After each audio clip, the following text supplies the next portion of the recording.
Now calling the special meeting for Thursday, August 15th, 2018 of the Mount Pleasant Planning Commission to session. Mr. Kane, will you call roll? Yes. Commissioner Daly? Here. Friedrich? Here. Koenig? Here. Morgan? Here. Irwin? Kostreva? Here. Leash? Ortman? Here. Rise. Madam Chair, you have a quorum. Thank you. And next item on the agenda is approval of the agenda. So move. Second. Any discussion? All those in favor? Aye. All those opposed? Motion passes. And next item on the agenda is our candidate interview with McKenna & Associates.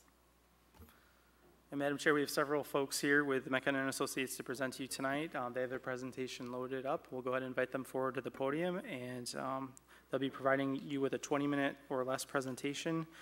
Just a reminder that your chair will lead them through a list of prepared questions, after which you'll have an opportunity as the Planning Commission to ask follow-up questions if so desired. So are there any questions before we get started? Great. Great, thank you. Good evening, everyone. On behalf of our team, my name's John Jackson. I'm the owner of McKenna Associates, and I'd just like to say that we're very excited to be here tonight. This is a very exciting project. It's the kind of project that we've had a lot of success with over the years, and it's the kind of project that we really like to get involved with and work with you as a partner on the project. A couple points I want to make real quickly in terms of, of our team and why we think we're well suited for this project. Is number one, our motto is communities for real life. And what that means is that while we aspire to great planning, as I believe the city does as well, we want to have practical solutions as well. And that comes from a history, a 40-year history of having boots on the ground, on the front line, doing the kind of implementation work that this project calls for when it's all said and done. In other words, we don't want plans that sit on the shelf. We want plans that can help your team achieve the results that they aspire to. We have the capacity at McKenna as well. We have the breadth of capacity. This is a complex project. You have an ambitious scope that involves a redevelopment sub-area plan. It involves a citywide master plan. It involves a park and rec plan. It's a complex project. And we have the resources both in terms of the specializations to deal with that, as well as the depth. As you can see, we have 6 people here tonight that are going to talk to you a little bit more about that. But this is about half of our team that's going to be working on this project. So we have the capability of doing that. The other thing I want to mention real quickly is, again, part of our success with working with other communities on these kind of projects is implementation, as I mentioned earlier. But we have a history of winning awards for our clients because our projects are recognized as implementation oriented. So I think that's something that will bode well for this project moving forward. So with that, I want to turn the presentation over to Chris Corey, who's our project manager. The reason we selected Chris to be the project manager for the Mount Pleasant project is because he has had a lot of success working on complex projects that include the types of elements that we're talking about here tonight. So with that, Chris. Thanks, John. I want to introduce the team members that we have here tonight. And actually, we'll introduce ourselves to you in a second after the formal presentation when we do questions. But you can see who we have here tonight. My name, as John said, is Chris Corey. I'm the proposed project manager for this project. I'm the manager of West Michigan operations for McKenna, oversee our offices in Grand Rapids and Kalamazoo. But you guys, being smack dab in the middle of the state, we do have team members from both sides of the state in all 4 of our offices. Tonight I want to talk to you. You asked us for some specific information, and I want to talk to you about, first, why we are uniquely qualified to take on this challenging and exciting project. Second, what challenges we've seen communities face in terms of master plans. Then we want to talk about how we frequently solve those challenges in some of the critical elements of our proposal and how we propose to do that. And then with some examples of that success. And we're going to kind of take it topic by topic. So why us? Why are we uniquely qualified to do this? Well, first off, we have the capability. We are primarily a planning firm. You see some examples of the three elements that go into this project. A master plan, a sub-area redevelopment corridor plan, and a Parks and Recreation plan. And we have done all three of those all over the state.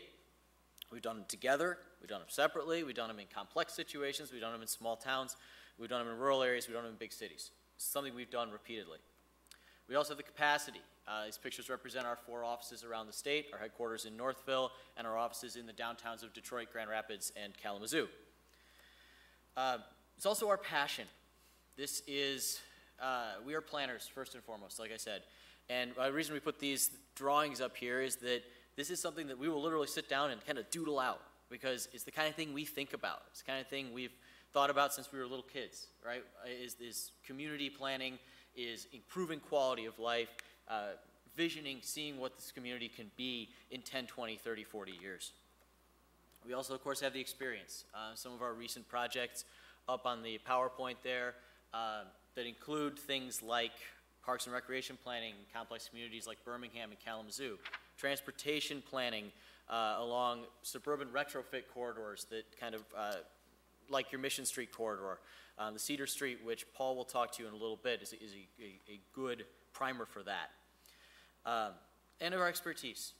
We have professionals certified by FBCI, AICP, NCI, these organizations that show that we know what we're talking about, we know how to run a process like this, we know how to succeed. So enough talking about the vague. Oh yeah, this is what we can do. I want to talk to you about specifically what we will do. We identified 3 major challenges that are frequently faced in master plan processes, and we kind of, to boil them down to one word, it's people, procedure, and progress. And I'll kind of riff on that a little bit. Well, number one challenge is a lack of consensus, because we're going to have a lot of voices in the project. Of course we need to. We need to have outreach to the various groups that make up the community, to citizens, to students, stakeholders. And when people don't agree, how do we build consensus around a vision for Mount Pleasant, around a vision for the whole community that we can then strive towards in our day-to-day actions as the Planning Commission, as Parks Board, as the DDA, as City Commission, and the other leadership organizations, the university, tribal leadership within the city.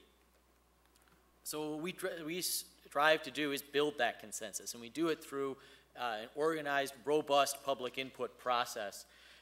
There's more than just, all right, everyone show up at one place and we'll kind of chat, right? We want to go out into the community where people are in their daily lives and meet with them. We want to allow them opportunities through technology to interact with the project on their time, right? When they have the time, energy, and the ability to sit down and think about what they want to contribute. You have a couple examples up here, some websites that we've built for projects that we sort of use as a way to get things out there, right? So, and we'll direct traffic to them through social media, Facebook, Twitter, Instagram, and then the websites can be functional in the sense that they can allow dialogue between members of the community, not just back and forth with planners or with officials, but between members of the community, and allow that consensus to be built. We want to take an example of a project. This is actually one of our older projects, but we chose it because you can see the long-term effects of a well-crafted planning process that built a consensus. The picture on the right, which maybe you can't quite see, but I left the Google labels on there for a reason, and that's because a couple of these things are interesting. There's Griffin Claw Brewing Company, there's car service since 1962, which tells you that car service place has been there since 1962. There's a restaurant, there's a gym. So what is this? This is the Eaton Road area in Birmingham, down in southeast Michigan. You can see on the aerial there the railroad tracks. Historically, this was the industrial part of town. It was the place where you did auto repair since 1962. But Birmingham's a very affluent community. And there was some disagreement. Well, hang on, why do we need all these low-slung industrial buildings and auto repair places? Can't they go one town over? We got houses right across the street, high-value houses. What are we doing with all this stuff? Well, McKenna worked with the stakeholders in this community to develop an innovative plan and then zoning that allowed a more broad mix of uses, but then also encouraged investment. So you can see on the left up there is these buildings, these industrial-style, low-slung buildings that have had investment and now have uses like orthodontics, like a microbrewery, like swim lessons facilities. There's a little swimming pool inside one of them. There's even residential in the area now. So because we brought people together, came up with unique and interesting ideas for what would work here, we've allowed incentivized investment and incentivized a unique and interesting neighborhood out of what was just the back end of town by the railroad tracks. All right, another challenge, the roles and leadership of the various entities that make up a community, right? So the city of Mount Pleasant and each of the boards and commissions that will lead the process, each of you has a role to play. But you also are going to have to interact with the other stakeholders in the community. That means the university. That means tribal leadership. That means MDOT when it comes to Mission Street. That means the county. That means Union Township. So how do we get everybody on the same page? People that have their own mission for their organization, how can we get everyone pulling in the same direction? And this is something we see over and over and over again in communities around the state. Communities are not monolithic. They have different stakeholders who have different ideas and different missions.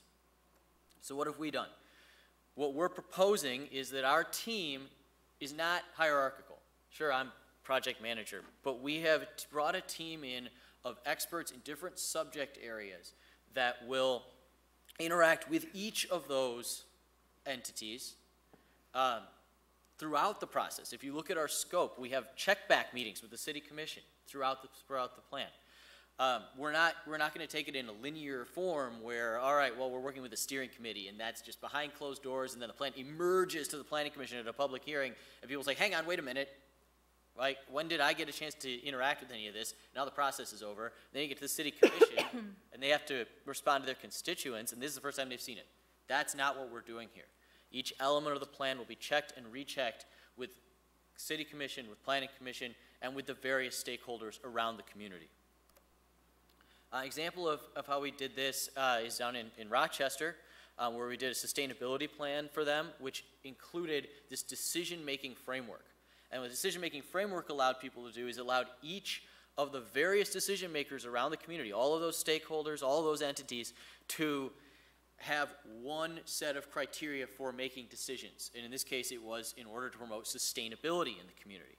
And we gave them, it's 6 sustainability values, 20 development components. So when they make a decision, they take those values and those components into account, and they all know that the others are taking the same values and components into account, which means everybody is pulling in the same direction. And the last challenge we want to talk about is progress. It's going from a vision to action. We actually, I like this drawing. We like to show this in presentations like this because it's kind of a neat drawing. It's Bay City City Hall, which is gorgeous. But is surrounded by parking lots, right? There's just like nothing around it. And this vision of what could become on this corridor with beautiful landscaping and new buildings and development. Well, what I want to talk to here is actually the opposite. Okay, great, we drew this beautiful picture. How do we get there? And that's a challenge in master planning. And so John mentioned our slogan is Communities for Real Life, and we pride ourselves on getting you there. That's what we do. And that's what we do every day when we're on the front lines in communities doing jobs similar to Jacob's, and that's what we do when we're more in this role, when we come in to help with a big project like this. The idea is at the end of this project, you have a unified action plan that gives you a roadmap to go get the vision that, the consensus vision that we developed. We know this project has 3 components, the master plan, the parks plan, and Mission Street. But in the end, the plan is to have a unified action plan from all 3, right? So MDNR will be interested in what your parks capital improvements are going to be. MDOT will want to know what you want Mission Street to look like when it's eventually, hopefully, rebuilt. Your master plan will address your zoning and your other capital improvements around the city. But taking those 3 action plans, putting them together in one timeline with one set of instructions to the boards and commissions, to the staff, and to the stakeholders into a unified action plan, that's how we're going to get things done. And that unified action plan is going to have several components, right? It's going to have it's going to address your form-based code, which was adopted just recently, and it's extremely exciting for the city. Actually, it's one thing that's kind of interesting for us, is that because form-based codes, they become more and more popular, more and more communities are adopting them, but it's rare for us to come in and do a master plan in a community that already has a form-based code in place. So what we're going to be looking at, I think, in this master plan process is testing that a little bit, right? Because this is going to be an 18-month process. By the time it's wrapping up, the form-based code will be in place for 2 years. So we'll be able to kind of judge what's working, what's not. And in this consensus vision that we've built in the master plan, where is the form-based code pursuing that, and where is it not, and how can we tweak it? What's really great about it, though, is because you already have it in place, all we're going to have to do is tweak it. There's also the capital improvements aspect, the infrastructure, the roads, the parks, anything like that. What are we going to build, and where's the money going to come from? And then there's the economic development side. Where are development sites? Who's going to build there? Are they going to bring in jobs? Is it going to be bring in the tax revenue that we need? Is it the type of use that's going to improve quality of life in this community? And then the last thing that all of this leads towards is redevelopment ready certification. Because by doing this process, you're checking off a couple dozen boxes just by doing this process on that redevelopment ready certification checklist. And by having this action plan ready to go, you're going to be able to check off even more just by following your action plan. I want to bring Paul up for a minute. He was the project manager of the Realize Cedar project down in Delhi Township near Lansing, to talk a little bit about getting things done in terms of what we call suburban retrofit on a corridor. It's pretty similar to Mission Street. Yeah, we're so excited about the Mission Street project, and really excited about your form-based code. What a wonderful code to have in place. And this idea of what do you do when you have a big vision and you need to chunk it out to get something done. And we thought that a good case study for that is the Realize Cedar project that we did in Delhi Township. The interesting thing about Realize Cedar is that it's a place, it's just south, Delhi Township is just south of Lansing. So there is a little bit of the MSU demand. Of course, there's the demand of the state capitol. And this corridor, Cedar Street, extends from Mason, which is built out Michigan community southeast of Lansing, all the way into downtown. And it's a well-traveled corridor. It is a federal route, so we looked at the NHS system and standards that are involved for NHS systems, but there was a market here. There was a market to support new housing, to support new retail, and to take this historic Michigan hamlet of Holt and build it out with a downtown.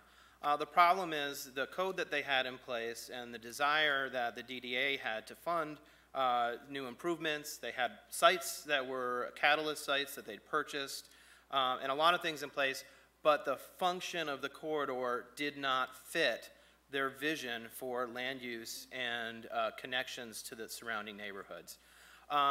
So we were able to take all these forces that were in play and lots of planning that had been done to get to the point where they were ready for action and break it down into some catalyst sites and a roadway retrofit project that would make all of these things start to happen. So what you're looking at here is the senior center, which connects across the street to their Veterans Memorial Park, which is the large campus for their town hall. And this is an example of the road diet design that we did that features that connection, connecting those two spaces. This is an area where they actually currently have a farmer's market, but we wanted to formalize that farmer's market as part of the streetscape. And it shows how the connection of the bikeway facilities go through and the creating of some new public spaces along the corridor. This is a space that's owned by the township, so they have control over the development here. And there's a few other places on the corridor that now have already received development plans, and they've got over 20,000 square feet of residential planned in a mixed-use building with retail on the first floor. It's moving. And so how do you create the progress? It's by taking a plan and identifying those key implementation projects and then moving them along, working with the various agencies. We worked with the County Road Commission. We worked with MDOT on verifying what standards would apply to an NHS route.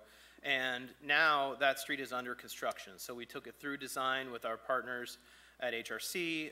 It's been engineered, let, and they're building that design right now. Going to put bike lanes on the corridor, and their planning commission is looking at new development projects by piecing it out.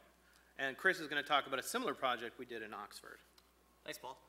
Yeah, we're going to talk about, as our last example here, in Oxford, which an example I'm really proud of in terms of how a master plan process led to zoning and other implementation tasks, which led to shovels in the ground and buildings being built, right?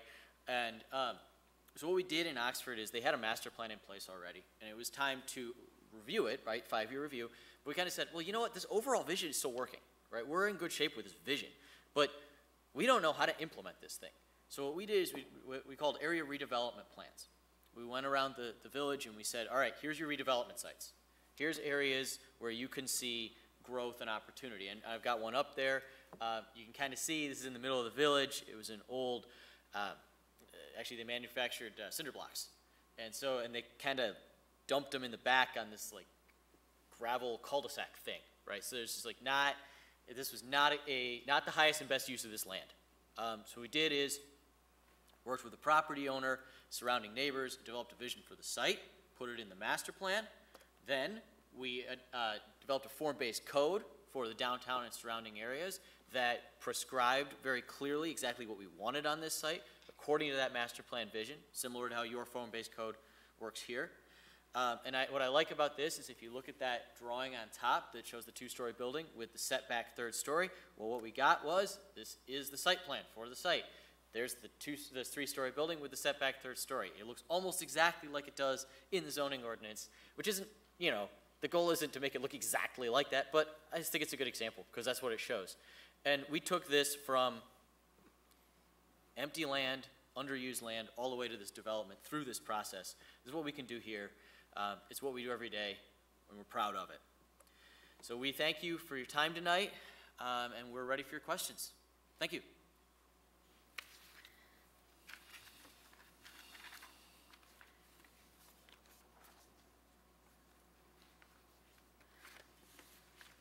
So in your research about Mount Pleasant, what stands out to you as unique? Adam's going to take this one. Good evening, everyone.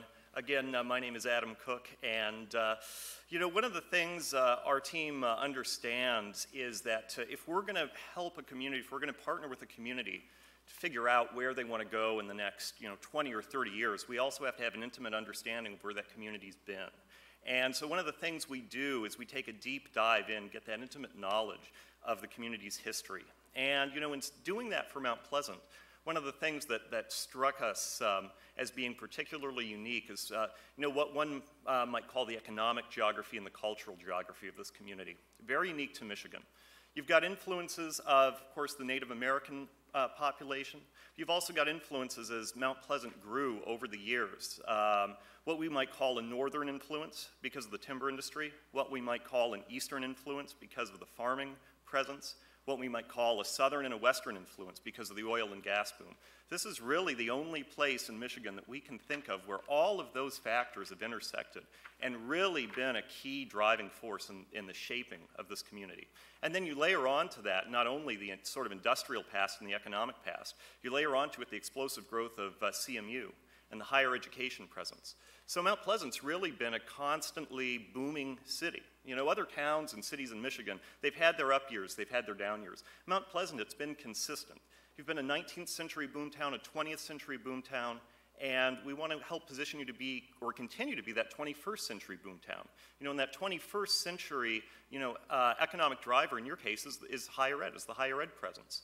You know, and how does that manifest itself, getting back to what we're here tonight to talk about, a master plan, about the physical configuration of your community?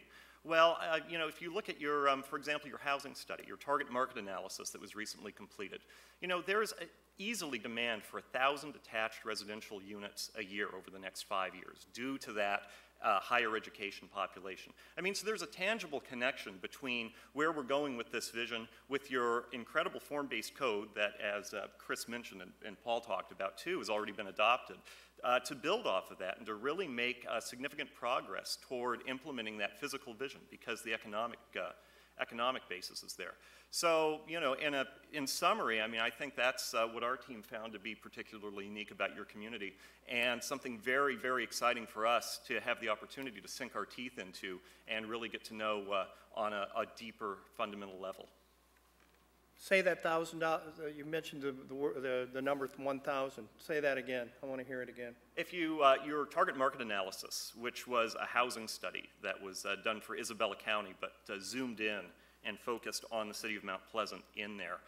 One of the key takeaways of that study is and again, I'm rounding that number. It's not exactly 1,000, but there's demand for roughly 1,000 attached housing units per year. And that was done in 2016, so for the 5-year period between 2016 and 2020. That was a key result of that study. And what I mean by an attached housing unit is something that's not a single-family house. So that could be a duplex unit, that could be a triplex unit, it could be a townhouse, could be a row house, or it could be a medium-sized or even a large multiplex building.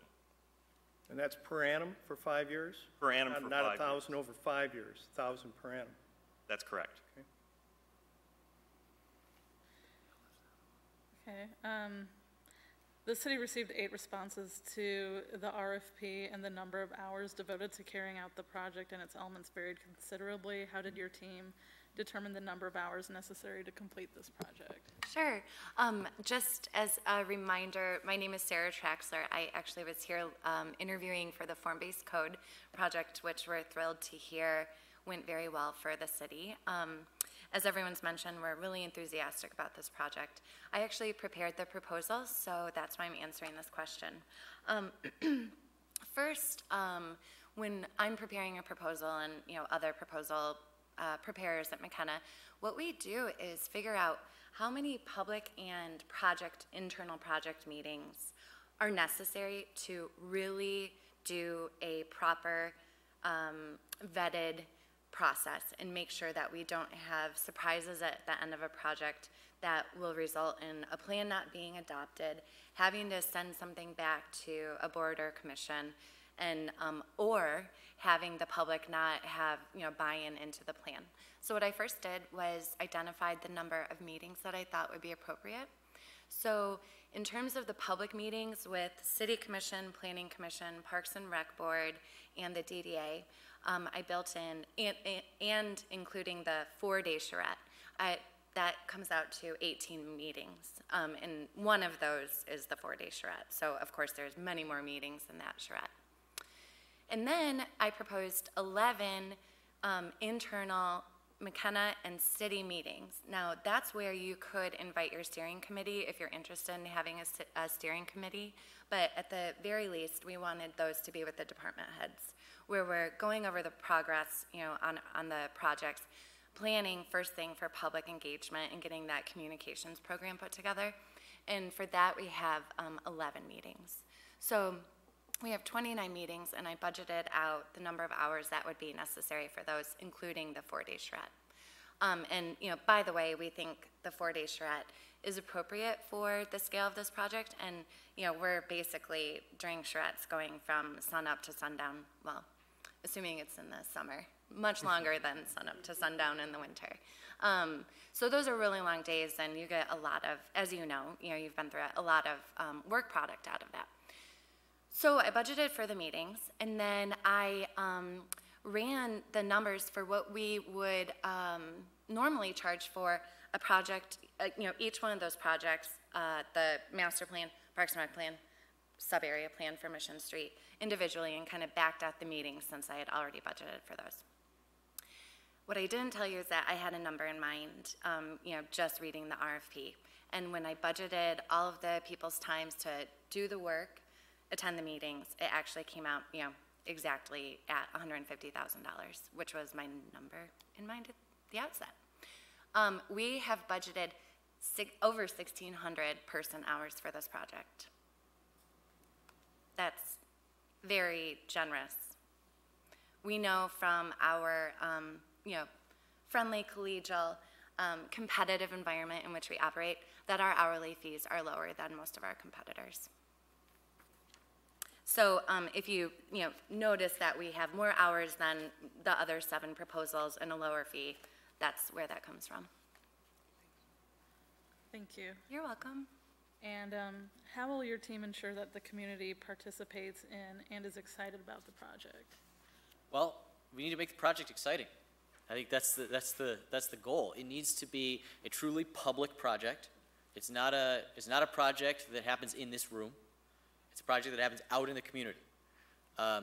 We are proposing a brand that can be repeated throughout materials that go out to the community, signage, online and social media, and getting people, a master plan is to the general public sort of a conceptual, abstract idea. Like, what exactly is that? Is that like a really thick book that's boring to read? Well, we don't want to do that. We want something that clearly articulates a vision that people can understand. So when it comes to public outreach, like I said earlier, we want to go to where people are, right? That means going to events. That means going to parks. That means being downtown at lunchtime. That means being on campus at CMU, maybe even at the tailgates on a football Saturday or a football Tuesday. It is the MAC, after all. But we'll be out there, where people are, and really sort of creating momentum for this plan. We also want to be able to get, as part of public outreach, we want to put concepts into language and visuals people can understand and put them out there for reaction. And that'll get a conversation going. And hey, if the conversation is, oh, we hate that, okay, we'll go back to the drawing board. We'll do something else. But that'll get people fired up. It'll get people excited. Get people understanding what the vision is, how it impacts their lives. We really think, particularly the Mission Street corridor. I mentioned Central Michigan, but the fact that that corridor is between the campus and the housing for so many students who are crossing it on foot, so many students who frequent those businesses. The fact that this really could be transformative for this community. We noticed the form-based code for that area is actually the same form-based district as your downtown, which means you really want it to build up and become more than it is now, more than a suburban strip, something that's really got vibrancy. And that kind of exciting thing, if we could put that out to the community and say, what do you really want this looking like? If this is going to be a truly vibrant place, that we can get people excited that way. Thanks. And how will your team engage young people in our community in the process? Hi, good evening. Thank you again for the opportunity to be here tonight. My name is Laura Ha, and as part of this project, I will be leading up the Parks and Recreation component. I'd like to start off by just saying that communication is really the foundation of our overall public engagement strategy. And one of our approaches to engaging with youth is to go directly to the user. So as Chris mentioned, going out into the community and being very accessible. I think that Parks and Recreation especially lends itself to being interactive with a younger population. And we found immense success in doing field day events in connection with other local events like a farmer's market, and going out to the community parks on a Saturday and spending the day with those who are actively using those facilities. We've really received quality feedback from having that approach. Another strategy for engaging youth is the potential to have free childcare at the 4-day charrette.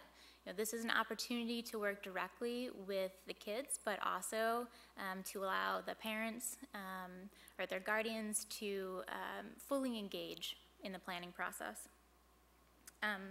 We also understand that technology plays a large part in reaching the widest audience, but also the younger demographic. So of course, throughout the planning process, we would be imploring the use of a project website, social media platforms like Instagram, and also even some more non-traditional methods. For instance, maybe considering the CMU campus doing QR codes on campus to allow students to just quickly plug in, on their smartphones when it's convenient for them.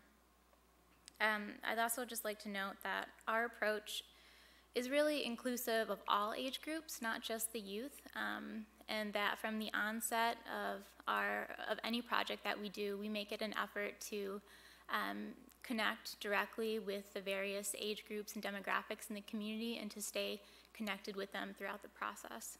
That's a critical part of our strategy. Thank you. Thank you. It's not on here. What experience do you have engaging Native populations? I believe. Madam Chair, I would suggest if we could we have a spot for questions after they've completed their presentation. Thanks. If you could describe the experience your team has working with college or university communities. Sure. So we were kind of, crowdsourcing this as we were preparing for our presentation today and came up with around a dozen communities in the last 10 years that are university or community college towns that we've worked with. Ann Arbor, Kalamazoo, we're doing their Parks and Recreation Master Plan right now. Flint, Rochester, where the Sustainable Rochester Plan is, that's where Oakland University, a portion of Oakland University is on. Ypsilanti, and so on and so forth. And in addition to just sort of listing the places that we've worked, I wanted to share a little bit about our approach to working in college towns. I'm actually a native of Ann Arbor, and my parents had nothing to do with the university. So I was one of those, kids who grew up hearing, oh, U of M this, and it's so annoying when they put their garbage out on the roads and so on and so forth. So while we're engaging the university and the faculty and the students and everyone else, we also have to remember that there's a lot of locals that don't necessarily have, employment or educational ties to the university, and make sure that our approach isn't singularly focused on engaging just the students, for example. So our approach is on any project, is to really plan out at the onset, as Laura implied or directly stated, exactly who we're engaging, when, for what purpose, what type of input we want to receive from them strategically, and really execute it in a very well-organized and thoughtful manner. University towns also often, by virtue of their history and why the universities were established here, have really strong governmental and non-governmental partners. And I think that's another important component that you've heard a couple times throughout our presentation, is making sure that we engage, not just CMU, but also their research corridor, the Saginaw Chippewa tribe, and Union Township, and also the community college. I don't want us to forget about Mid-Michigan. Thank you. Transformation of the Mission Street corridor has been an objective of the city for several years. How will your team ensure that the Michigan Department of Transportation is engaged with the community to develop a viable plan to transform the corridor? This is a great question, and it's also something that I love to do, right? I like to form committees, discussions around problems that are kind of hard to solve. And it's important to understand it. So the MDOT has a different mission than the city. Their mission is transportation related. And so, they have a different viewpoint and different priorities. And, you know, what happens when two people that maybe have different priorities, I mean, the city has a well-articulated vision for Mission Street, and it's an exciting vision. You know, those visions might appear to be different until they're not, until they align. And I think that's the opportunity here, is to engage early and often with MDOT as a primary stakeholder and ask them to become a part and participate in implementing the city's vision. I mean, what we have here is an opportunity to do a project that will make waves around the state, you know, be a model, a national model for transformation. And it's an opportunity for us to engage MDOT and their engineers in exercising engineering judgment on applying best practices for transportation. And I have no doubt that we'll be successful in finding partners. In my experience, engineers and transportation planners that primarily work in engineering are really good at solving problems. So let's put the problems out there that we want to solve on Mission Street and get them to partner with us in solving them. Yeah, I just wanted to chime in a little bit on that. You know, our experience as far as successfully engaging MDOT in a community's vision and getting that implemented when they rebuild a road is at first you need to clearly articulate your vision in writing, in your master plan, something that they have to pay attention to. And then you need to engage, as Paul said, engage early and often. Be in the room all the time, because MDOT's stakeholder is the through traffic. That's their constituency. So the city has to advocate for the constituencies of local traffic, pedestrians, bicyclists, businesses. We showed that Oxford example earlier, and I talked about the economic development component of that plan. There's a transportation component of that plan too. And what that was dedicated to was the future of their Main Street, which is M24, which has actually been holding the community back in a number of ways. It's a very busy corridor. There are gravel mines around the village, and so you get gravel trucks coming through the downtown, which makes it inhospitable to do business or walk or dine outside. And MDOT came to the village and said, hang on, we are going to rebuild this. And we said, okay, how are you going to rebuild it? Oh, just like it is right now, but with better pavement. And I said, well, hang on, it's not working right now. And here is our vision for how we want it to look. And they said, well, okay, we're taking a look at this, and we're a little iffy on some of these closed left turns, and we don't like this traffic light. And we said, well, can you run the numbers on the traffic light? And they said, well, I don't really want to. I said, can we please at least run the numbers? And they did run the numbers, and you know, they were right. It wasn't warranted. But we got them to run the numbers, and we got them, instead of that traffic light, we did get a signalized crosswalk and a pedestrian island, where they wanted a full left turn intersection. And we got several other things that were important to the village in that project. We got on-street parking. We got additional pedestrian refuges up and down the corridor. We got better landscaping. We got better lighting. We got better timing for the lights. And so we found that as a win, because we were with them the whole way. We accepted it when they said, all right, we're engineers and these are the numbers, but we didn't accept it when they said, we're going to do what we always did, because we had a different vision. So we have that success. We've done that. We can do that here. Thank you. The city recently adopted a form-based zoning ordinance. Please describe your team's experience with form-based codes. I was going to handle that with Adam. We have a couple codes going right now, but one of the ones that Adam and I are working on is the downtown form-based code for Sault Ste. Marie. And we're kind of working on this right now.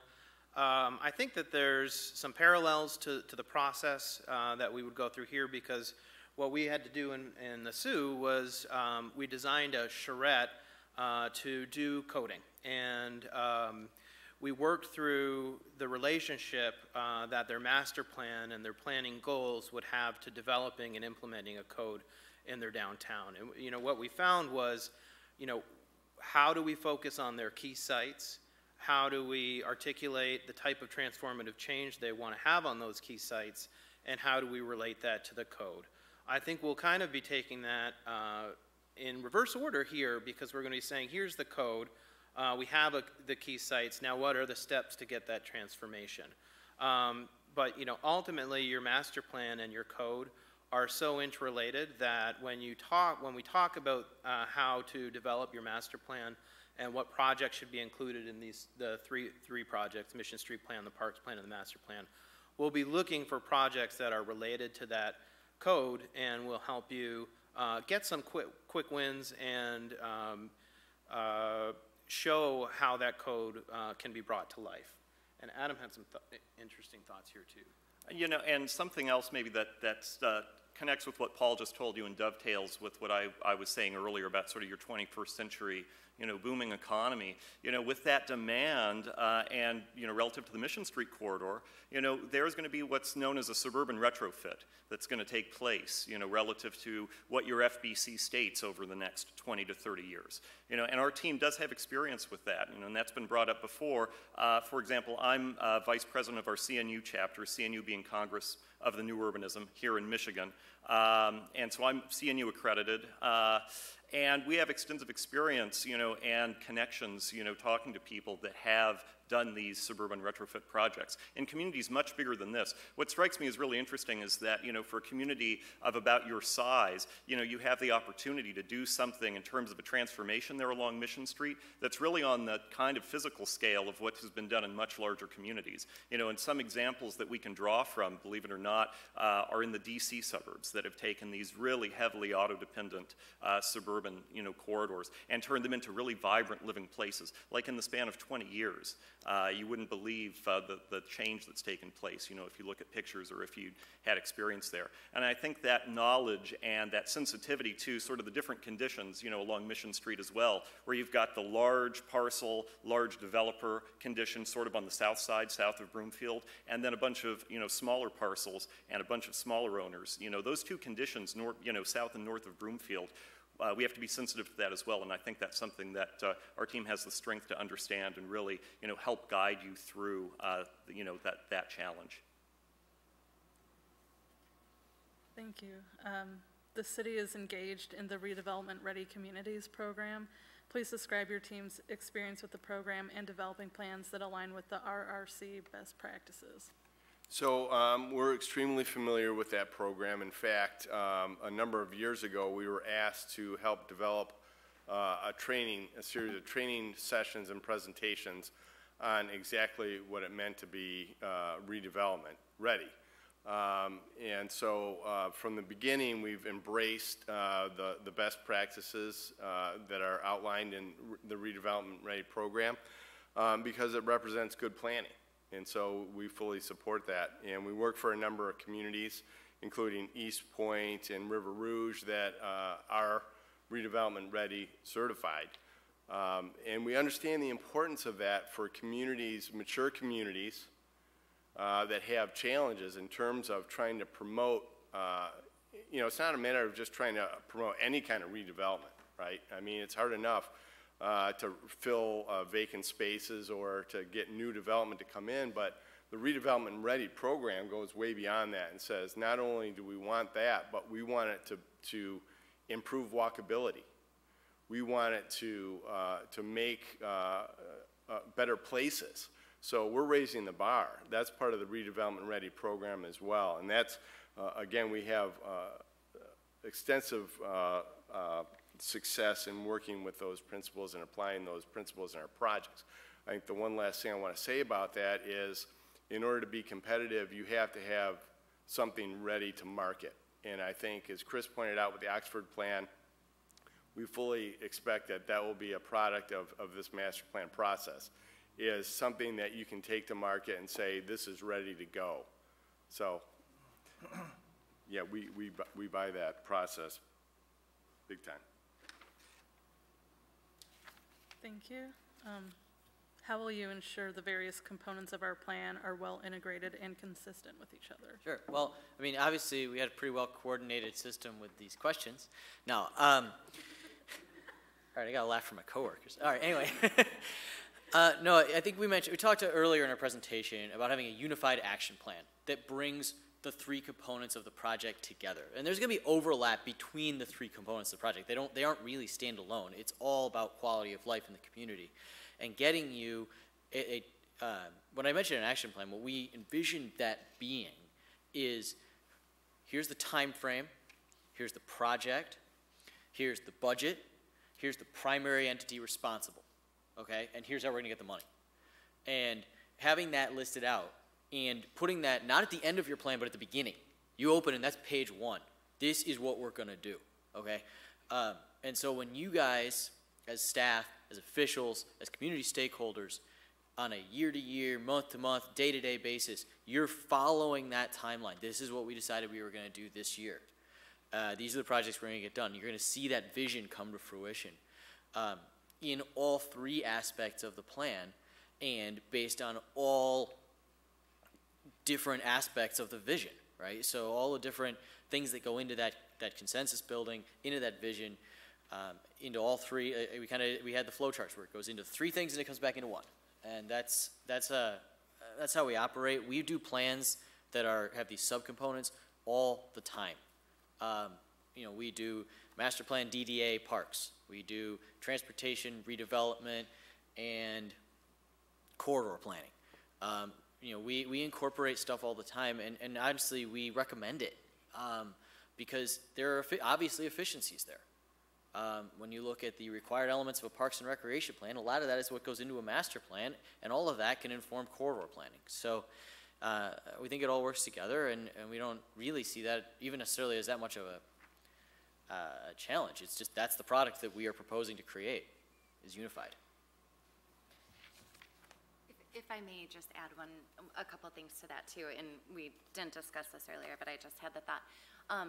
We're broken into teams, and we have weekly team meetings, and use those as an opportunity afterwards to get together for our project team meetings, because we don't stick to, only projects working within, our own kind of operational teams.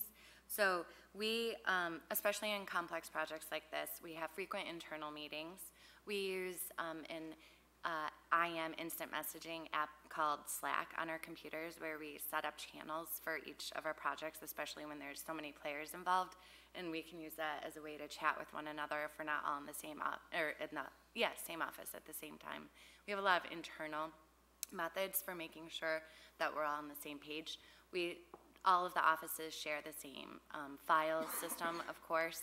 On the network, we don't have separate servers, so it's really integrated, and that's really easy in today's world with the interconnectivity between all those. So we have systems in place internally, in addition to just kind of saying, yes, we do this all the time.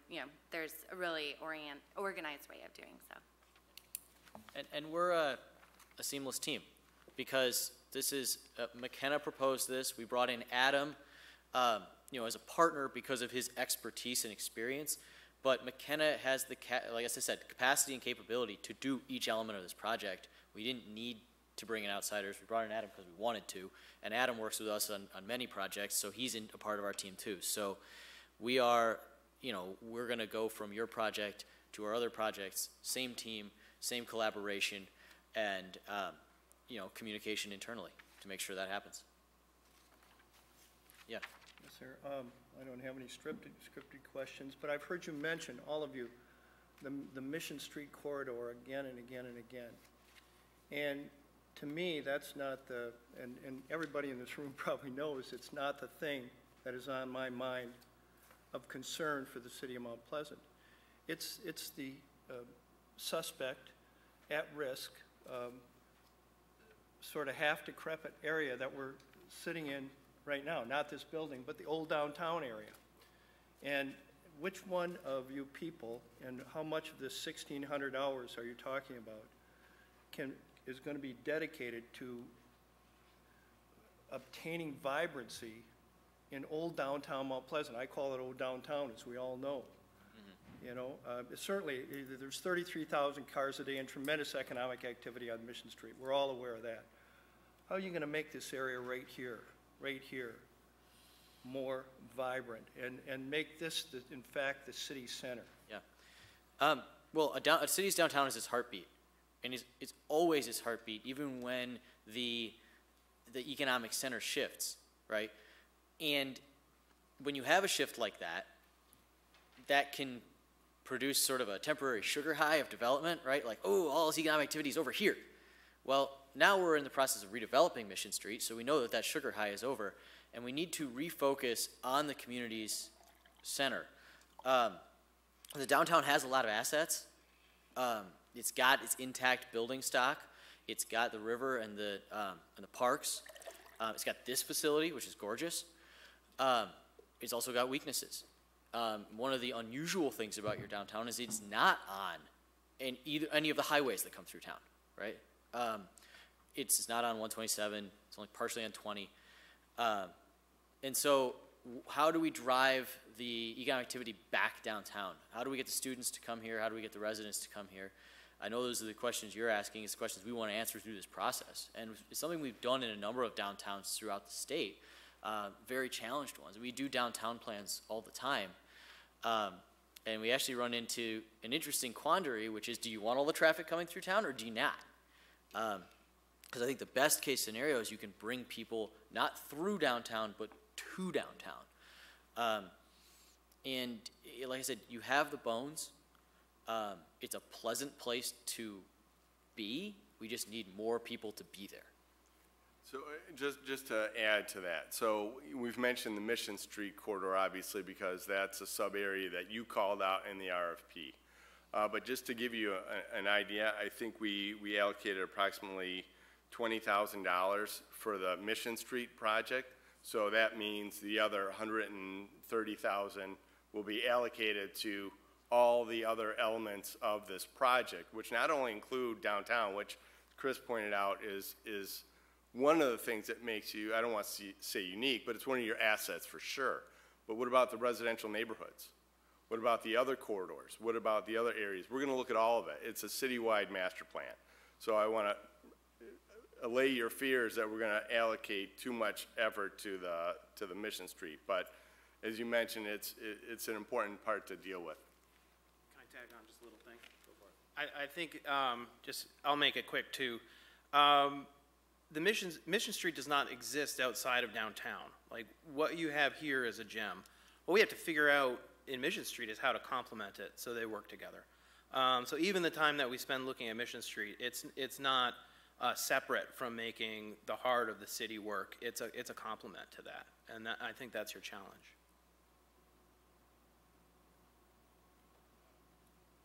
Does anyone have any other questions? Are we in Q&A? Yes. Okay. Well, my question was, what experience do you all have with working with Native populations?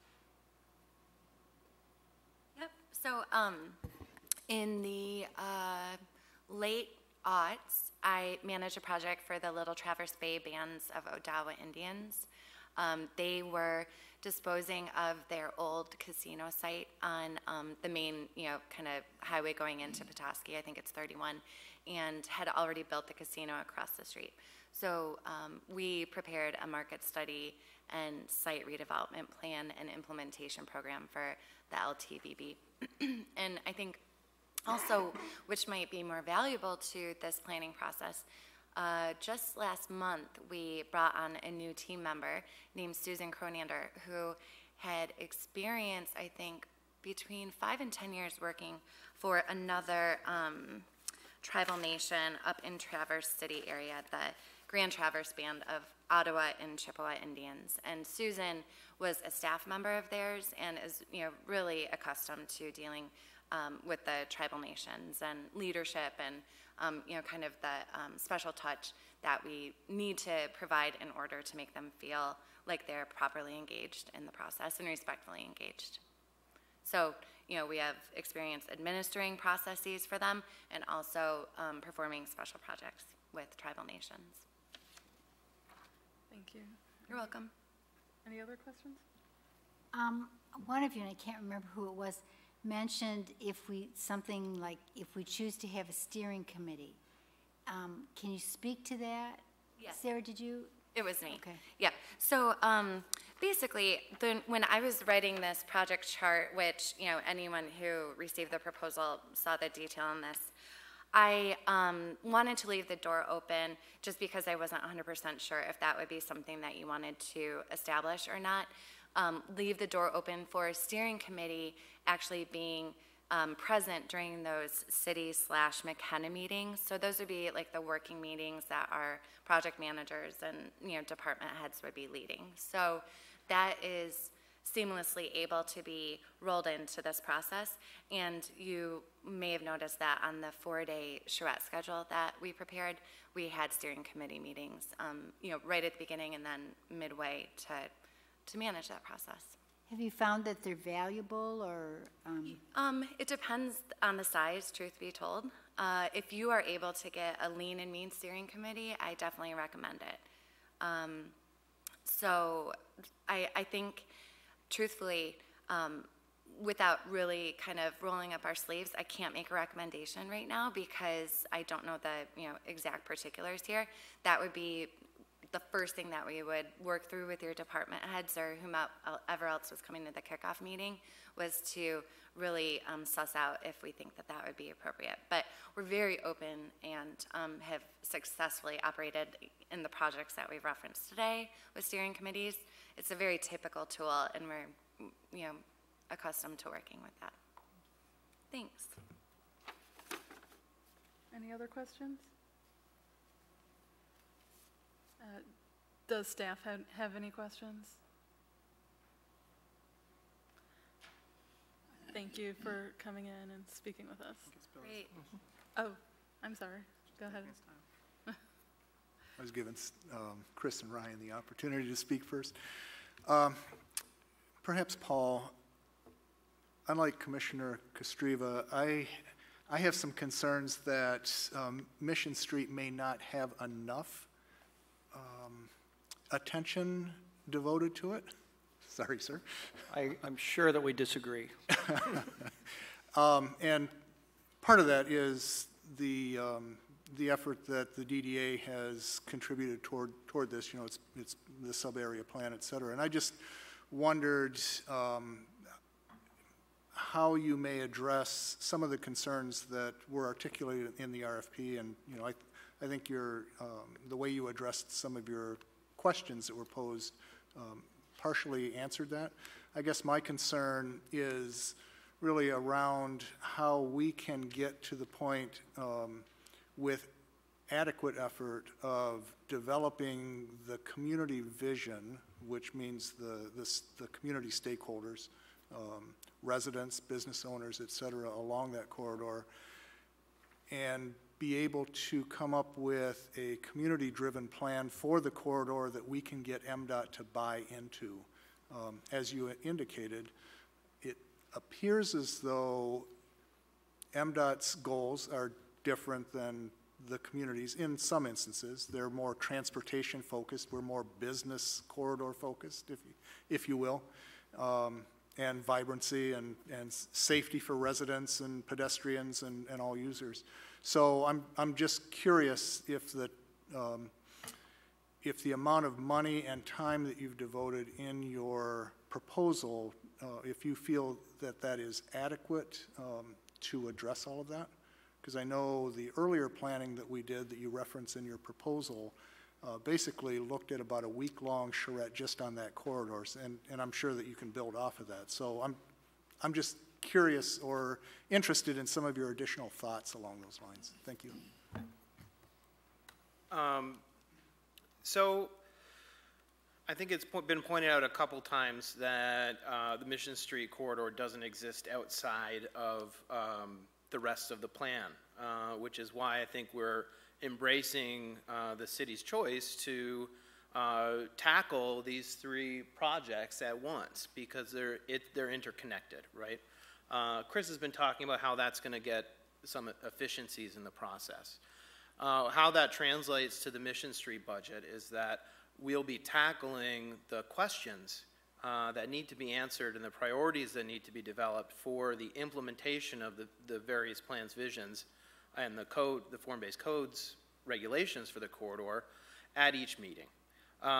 So that budget at $20,000 does include with it the all of those meetings, all of that thought that we go into the entire public outreach process, we'll be addressing the priorities for Mission Street as we go along. So you could think about it as if you were to fund a sub-area plan at $20,000, you're actually getting a public engagement plan at $150,000 for that project. And every plan is getting the benefit of embracing this whole process at the same time. I think when it comes to implementation, you know, the point that I was trying to make about MDOT is that the agency has a different vision statement, but that, you know, safety is a priority to MDOT, improving customer service is a priority to MDOT, making efficient budgeting decisions is a priority to MDOT, and, you know, implementing progressive standards and understanding how the transportation world is shifting is also a priority to MDOT. So we're at a point where I think the vision of the cities can align. The point is, Mission Street will provide us in Mount Pleasant the opportunity to have those conversations and get to a point where the organizations are working together towards the same goals. Not that that is not happening or hasn't happening. It's just those visions, you know, all of a sudden things align and things start to happening. I think you're at that catalyst point with that project right now. Yeah, and again, downtown is, as was articulated, is a very important component of our community. I don't want to seem as though I'm not sensitive to that, because it is a high priority for us as well. To the Mission Street concern, it's just really important for us that we don't create a plan that involves the stakeholders that we can't get our MDOT partners to buy into, because then it just sits there and it doesn't do anybody any good. So thank you for your comments. Great, thank you. It's exciting. Just one thing to add. I know Chris talked about the experience working with MDOT in Oxford. And also, we've done a number of other TAP grant projects working with MDOT and their standards. And so we've been at the table with MDOT working with their standards and their priorities on other projects. Does staff have any other questions? Well, thank you very much for coming in, and we will go into recess for 20 minutes. Thank you very much. We appreciate your time, and we're, like I said, we're all very excited about this project. We've brought our A-team here, so hopefully you're impressed, and we're anxious to hear where you landed. Thank you. Thank you. Thank you. Thank you. Folks.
our August 15th special meeting. If Wade Trim would like to start with their presentation. Yeah, sure. Good evening, everybody. Thank you very much for having us and considering us. What I want to do tonight in the first part of this is I want this, I think it's important for our team as well as for you to understand who we are and how we work together and to see if you're comfortable with us. And I think, you know, to that extent, we want this to be much more conversational, and I have not prepared 900 slides, you know, that get at every little detail of our work scope. You can ask questions, you've seen that. I want you to get to know us a little bit, and I think you'll see the way that we interact is very informal. Like, we've worked together a lot, we know each other very well. You know, people are going to jump in and finish sentences, and that's kind of the way we are. And so when you feel that you've got a question, you know, this is a conversation, a back and forth, and we want you to jump in and try to get to know us. And, you know, ultimately, whoever you select, you have to be comfortable working with. And we just want you to understand who we are. So with that, everybody's going to talk about who they are. My name is Chip Smith. I'm with Wade Trim. I would be the project manager of this job. The folks with me tonight, Luke, you want to introduce yourself, please? Hi, Luke Bonner. I'm the CEO of Bonner Advisory Group, and we are based in Ann Arbor, Michigan. JT, Joanna Treeweiler. I am passionate about public engagement, and I'm from Williamston, so Jacob and I got to connect. I might ask if as you're introducing yourselves, it'd be better if we could use the microphone, both because for the folks in the audience, but also because we're on TV. So anybody on TV can't hear anything that we're saying if it's not into a microphone. That would actually probably be great, yeah, just in case. Thank you. Leah? Sure. My name's Leah Groya with Living Lab. I am a urban planner with a focus in recreation, parks planning, and non-motorized planning as well. All right, I'll start over. Luke Bonner, CEO of Bonner Advisory Group, based in Ann Arbor, Michigan. I should say that our focus is economic development strategy and also real estate strategy. Thanks. Hello, everyone. My name is Adam Young. I'm a professional planner with Wade Trim in our Detroit office. And good evening, I'm JT, Joanna Treeweiler. I'm very passionate about public engagement and how we make sure that the community knows that we want their insights and their knowledge. And I'm based out of Williamston, and my earlier comment was, which Jacob and I spent some time talking about how much the community's changed since he grew up there. So it was kind of a fun connection. Tonight, we were going to have Jeremy Curtis, one of our transportation operations engineers, here this evening, but unfortunately, he was caught in a traffic jam outside of Metro Detroit and would not make it in time. So we'll tackle that, but, you know, that leads directly into what we want to talk about, which are the 6 initial questions you asked us to cover in this initial presentation. And you asked, why are we uniquely qualified for this project? And I think there are a couple of reasons that we pulled together the team that we pulled together, and why Wade Trim leading this team is makes us uniquely qualified. And I think what it boils down to is the issues that you're facing here in Mount Pleasant are pretty complex, and they require a strong multidisciplinary approach that's holistic, that is able to synthesize an awful lot of moving parts moving forward. We do that. That's what we do well. And in particular, we put together a team of these different firms because we bring different expertise together, but also because we all bring a background and an expertise in facilitation. And really doing master plan projects is so much about facilitation and so much about collaboration that, you know, when we talk about Wade Trim, we talk about the fact that we have a transportation group that's a big part of what we do as a firm. We're a 500-person multidisciplinary firm that's headquartered in Detroit. we do transportation, we do civil engineering, we do water, and we have this planning group. So we work interactively with those different groups. The way that we approach projects corporate-wide is this holistic vision. And we've identified the strong group of people that we like to work with and that we work well together with. And one of the things, you know, at our group at Wade Trim and at Wade Trim is that, you know, I think when it comes to certain areas, we're smart enough to know that we don't know everything. And so we seek out professionals that share the same ethic that we have about facilitation, about collaboration, and we work together. And I think lastly, what sets us apart is that this team in particular, you know, this is about listening.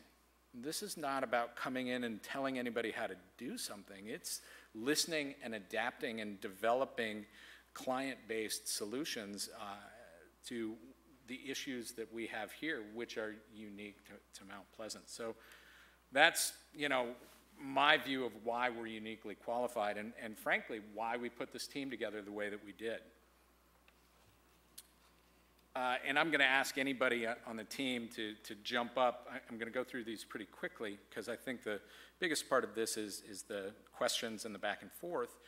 But to talk about the three biggest challenges that a community faces when you do a master plan update is the biggest challenge is always finding that consensus. There is always going to be a touch point where there is conflict and there is a bit of dissension and figuring out how to find that consensus.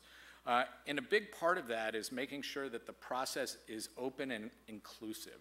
And, you know, and JT will talk about this when we get to the questions, is making sure that all the stakeholders are at the table and that we're reaching a broad segment of the public when we do this is really, really key to doing a master plan update, and lots of communities do that poorly. And then the last thing that I see as a big challenge is setting achievable goals.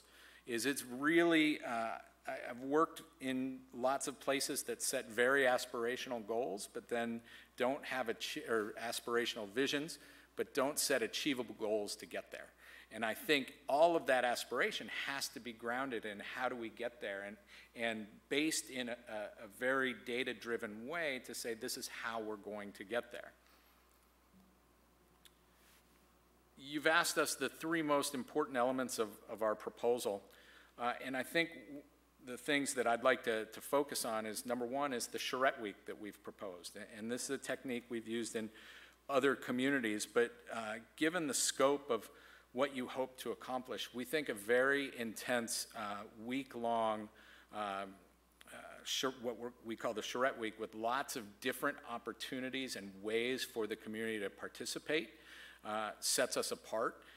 It is a very intense week for everybody, but you know, it's been our experience that you get a lot of great information in a very short amount of time, and the community is able to see some momentum and be able to build off of that momentum as you go through what is the less fun part of actually putting the meat behind those ideas. I think the other important elements are coordinating with MDOT and Central Michigan and the Saginaw Chippewa tribe. You know, we're going to talk about this when we get to the questions, you know, you're in a situation where two of the primary drivers of change in this community are entities that you have no jurisdiction over. And how do we bring those folks to the table in an effective way so that we can all work really well regionally?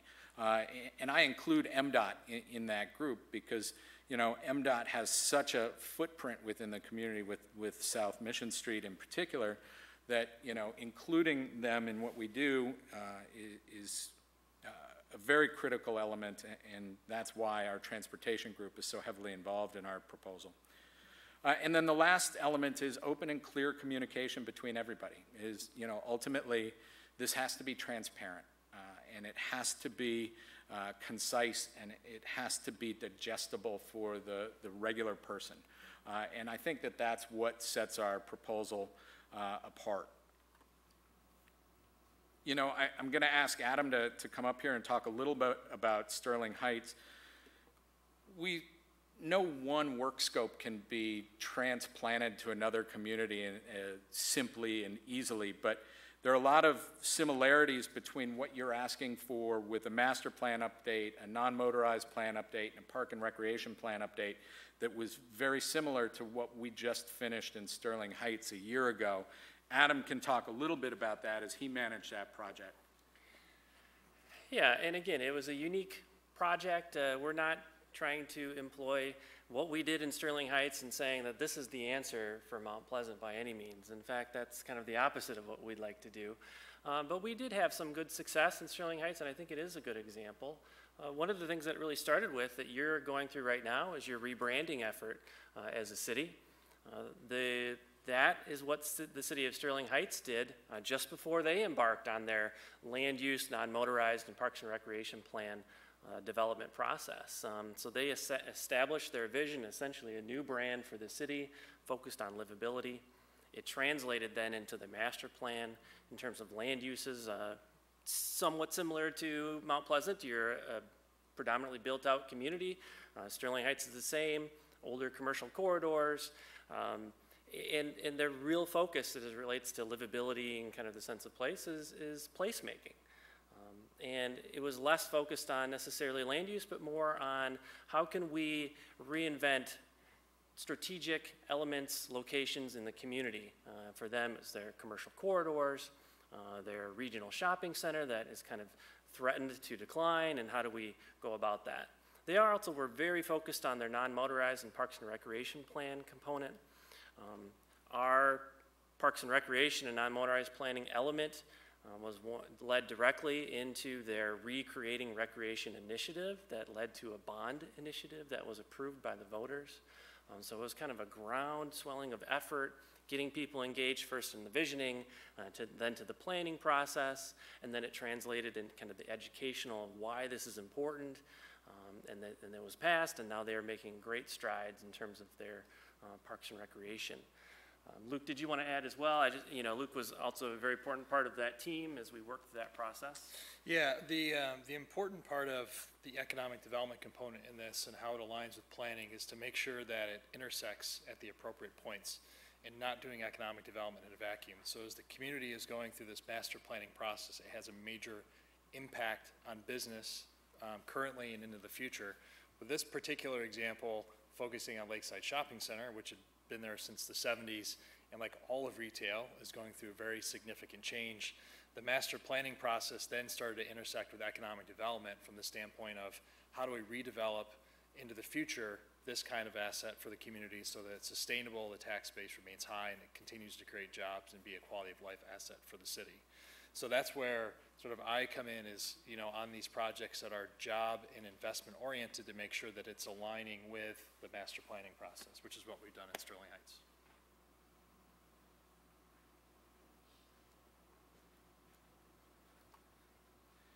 So that tackles the 6 questions you wanted us to cover in the formal presentation part, and then you've got your series of 9 questions that you had given us that we will kind of tag team on. But we do want this to be conversational, to jump in with questions and concerns, or, hey, how might you do that? I think one of the things we want to feel comfortable with is that interaction as well. When we talk about places that we've done this and different types of successes that we've had and obstacles that we've faced is, we've done a lot of different projects in a lot of different sized communities, and one of my favorite things to talk about is the city of Frankfort, which is a fraction of your size. It's 1,500 people year round. But when we started engaging with them in 2009 to do an assessment of their master plan to see if it was accomplishing the goals that they had set out for themselves, and there was a pretty good deal of conflict within the community about growth. We did a visioning process that really discovered that everybody has way more in common than they do not in common. Developed a very clear vision, but put together a master plan that led to a hybrid form-based code that went from when we did in 2010 our charrette week with them that was a 3-day process. We had our choice of 6 or 7 different vacant storefronts on Main Street during the height of the summer season.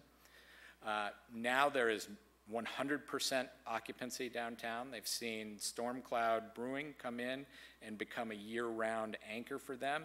Storm Cloud has been so successful that they opened a canning facility and tasting room in the industrial park that has led to a lot of job and economic development creation.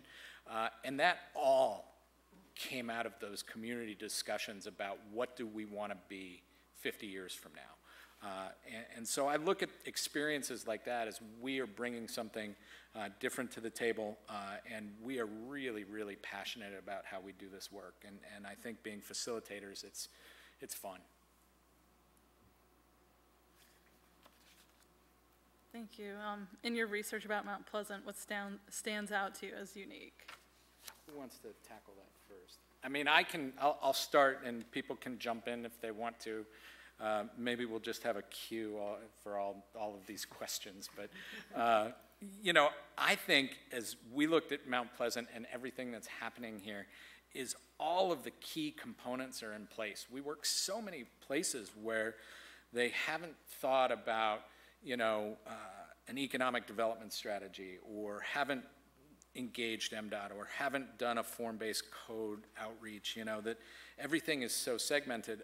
I think, you know, as we look at what's unique about this opportunity is this is really about facilitation. This is about bringing a lot of different stakeholders that have different objectives long-term together. And, you know, I think I've told some of you that I have a second job on the side, is that I sit on Ann Arbor City Council. And this city is not terribly unlike Ann Arbor in that the major economic drivers are not entities that we control, that we have to figure out how to react to those. And I will tell you that over the last 30 years, we have done a really poor job of being proactive, and you all are not sitting back and being passive actors in this. And I think that that is such a huge opportunity to bring all of these different voices to the table. I think something for me that's unique about Mount Pleasant, I'm an outdoors person. I'm always looking to be outside as much as possible, and the amazing amenity you have here, so close to so many of your residents, is something to not just be proud of, but to be an envy of many Michigan communities. So I think it's a really unique asset that you clearly take good care of, and a lot of your residents take advantage of. But I think that's something I'm really interested in exploring more in the project, and how to continue that connectivity, continue the involvement of the amenities and facilities and programming in those areas. And if I can just add, from the economic development perspective, when we do strategic planning projects, we look at the things that the community does really well, what they aspire to be, sort of how you get there. And the first thing you want to look at in terms of doing well are the assets. So clearly you have tremendous assets between the university, the casino, the Indian tribe, your downtown, your industrial base, and making sure that all of those are connected and congruent and everybody working in the same direction, versus being disparate assets in the community that may not be aligning necessarily for the same goals and vision. I forgot something I found out about Mount Pleasant, that you have the only undergraduate degree in meteorology here at Central Michigan University in Michigan. Meteorology? Yeah, that's pretty cool. Unique. You mentioned Ann Arbor, and what an interesting comparison you would make to downtown Ann Arbor that many of us are familiar with. So vibrant, so many people on the street, so many different restaurant options, and just a sense of life on old downtown Ann Arbor. And one of my major issues is old downtown Mount Pleasant that doesn't even come close to comparing with Ann Arbor, and yet that's a college town. This is a college town. How do you? I mean, somewhere in there, and perhaps it's you, real estate and economic development for old downtown Mount Pleasant, that, in my view, is suspect in terms of where it's going, and it needs a new, the area right next to us here, you know, right next to us.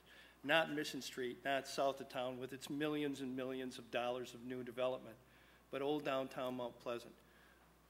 You know, how do you resurrect that from the ashes and make that the cultural and vibrant center that you say can happen, and I know it can happen when you're in Ann Arbor, okay?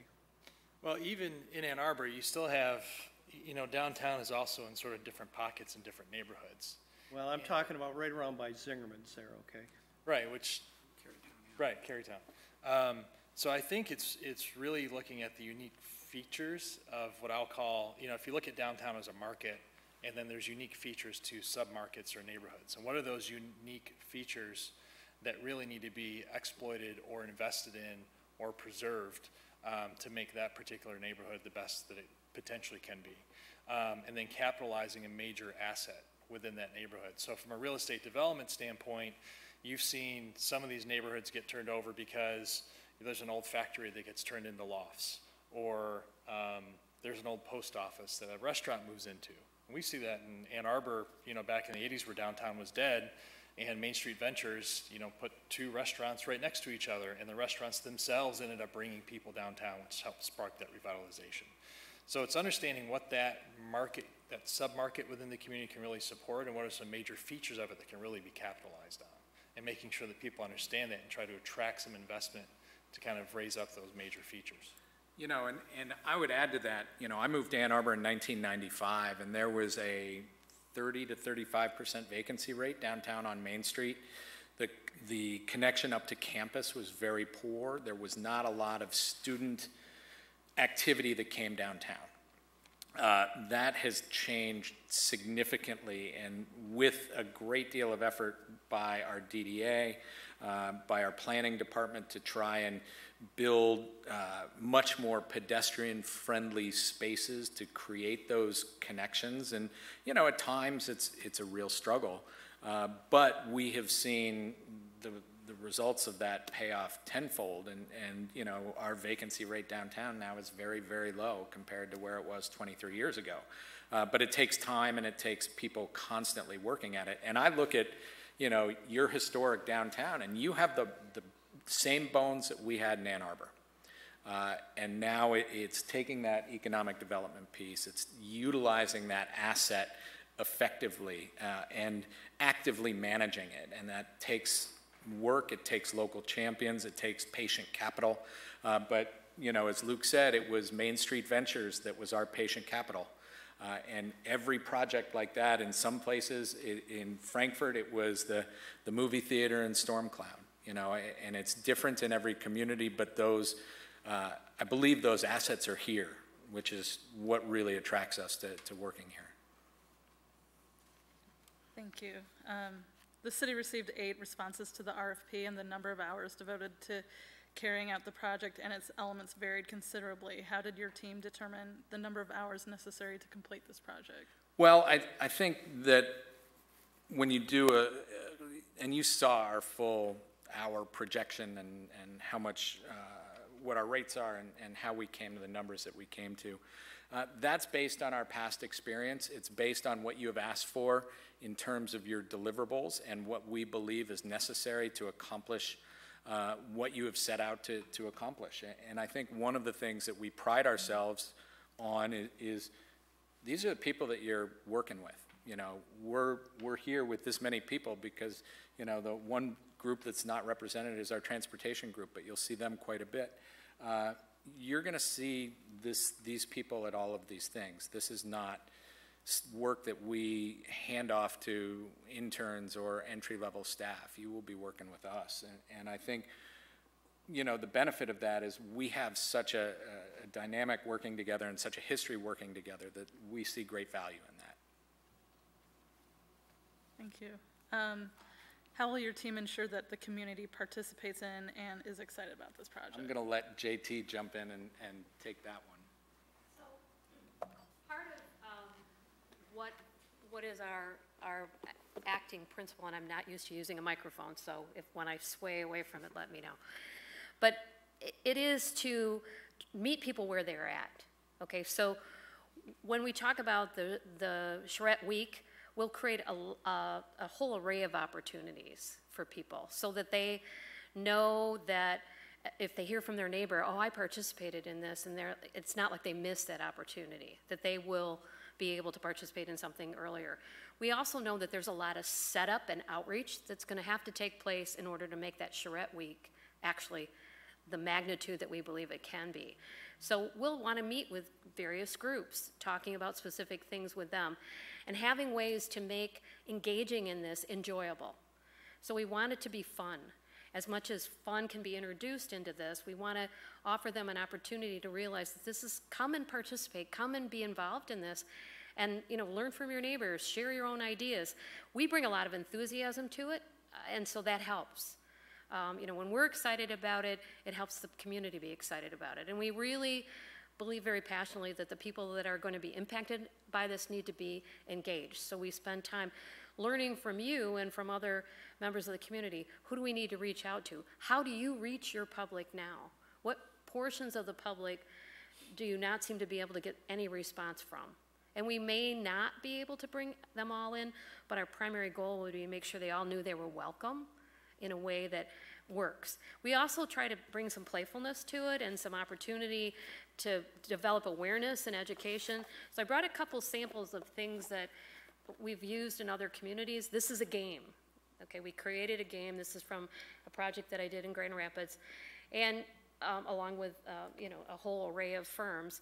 And we used this and we put it in part of our collaboration with businesses was to say, hey, can we put this in your business, in your coffee shop, so that in your donut shop, in your bakery, any place that people have in your restaurant, so that they could come in and play with this a little bit, so that by the time they heard about it, they knew it was something that they wanted to do. And this one's pretty complex. Grand Rapids had a lot of funding available, but the concept is there, and we could do something like that.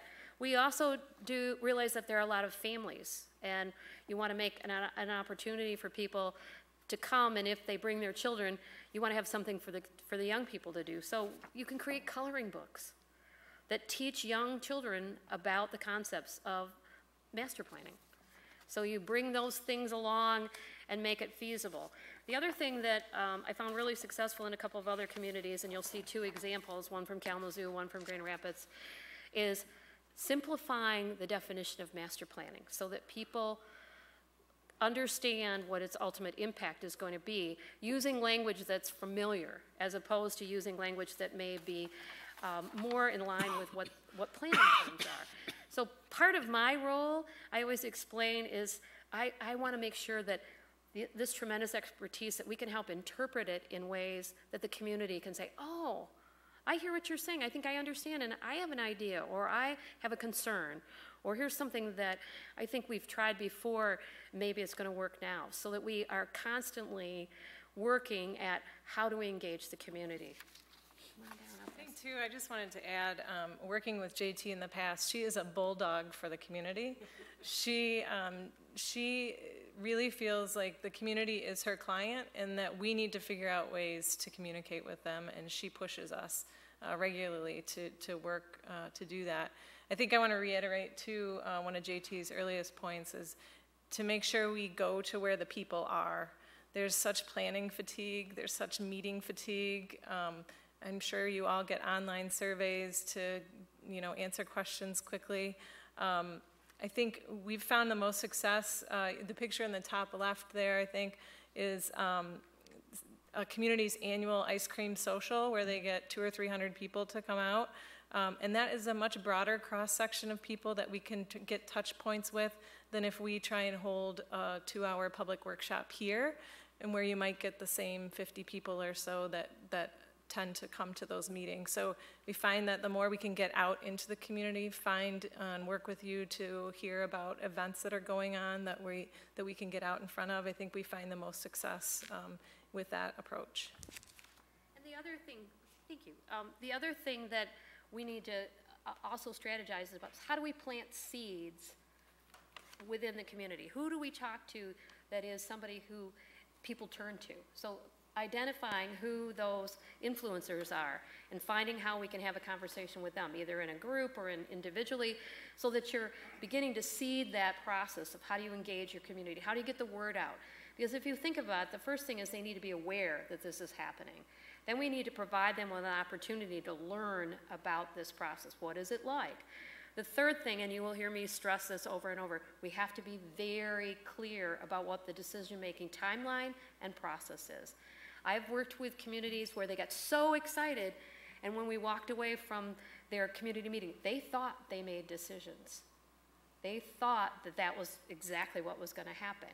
And shame on us for not articulating that's great, we're going to take this feedback, but then it's got to be balanced with technical knowledge. It's got to be balanced with economic information. It's got to be balanced with the needs across the community, not just that one group. So I'm really, really adamant that we always keep reaffirming what's the decision-making timeline and what's the process. If the ultimate decision lies with you, then we have to be very clear that all of this is to inform your thinking. And the more they give us, the better you will be able to make a choice that is connected to the community. So we really do that process of awareness, education, engagement, and clearly stating what the decision-making process is, and try to make it enjoyable.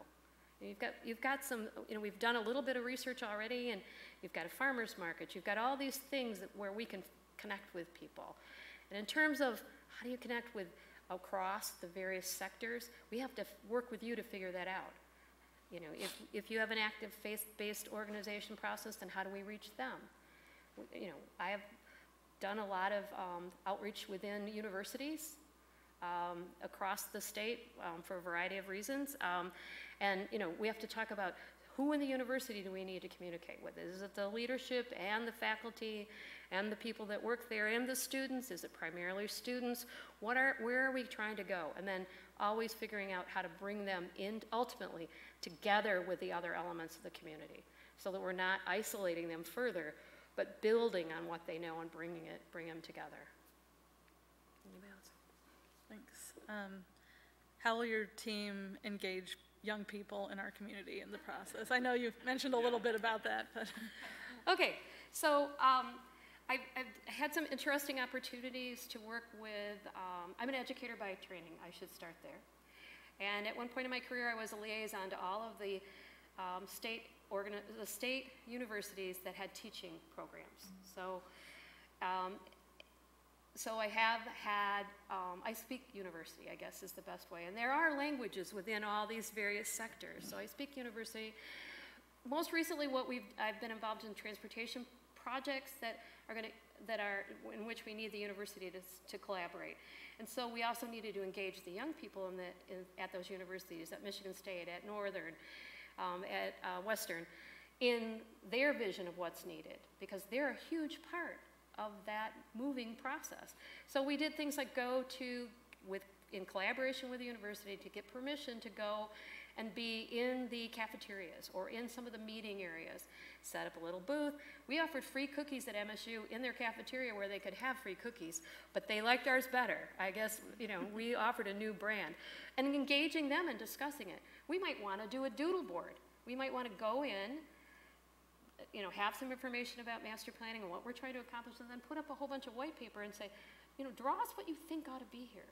Anything to, again, make them aware of the process, give them a little bit of information so they begin to become educated about it, but then tap their insight. I will share with you that I also am a big believer in you go to the school district, the K-12 district. In Grand Rapids, on the west side, I'm more than proud to say this, the second grade class drew the best vision for what that west side should be. And literally the community began to build on what the second grade pictures were. Because they're the heartbeat, they know, and they aren't bound by any, well, we've always done this, or, they really, and so the coloring book actually comes from the west side, and out of that we built from there. So it's a fun. Yeah, I think for the younger population, the idea of fun and quick ways to give input is something that we're always looking to do. And the picture up in the top left is a bunch of ballot boxes, cardboard ballot boxes with a slot on top. And in that exercise, they were helping to tell us about priorities for their park system. And so we had some different ideas on each ballot box, handed each one 5 $100 fake bills, and people could use their money to kind of vote their priorities. It took people, you know, between 10 seconds and 3 minutes to give some input, and people of all ages could really understand that and give some quick input in a fun way. So I think bringing fun to it is a big important part. Plus the beauty of what Leah just described is you're beginning to teach people, all people, that it costs money to do these things. When you use those bucks, so to speak, those dollars, monopoly money, you're beginning to help people see the connection, and that's part of that educational process. It costs money to do these things. All the change costs money. But the more playful, and one of the things that I've always been surprised at was when you do some of these things, it's not just the kids that play. It's not just the young people that play. If you're dealing with families, it really becomes a family situation, and they can talk about it, and they can begin to think about, well, what would make it better? Why would I want to stay here? Why would I want to grow up and continue to live here? Why, as a college student at Central Michigan University, would I think about this as my home, not just where I came to get my degree? And so it's that engaging people in a way that you begin to say, tell us what you think. You know, help us plan this place.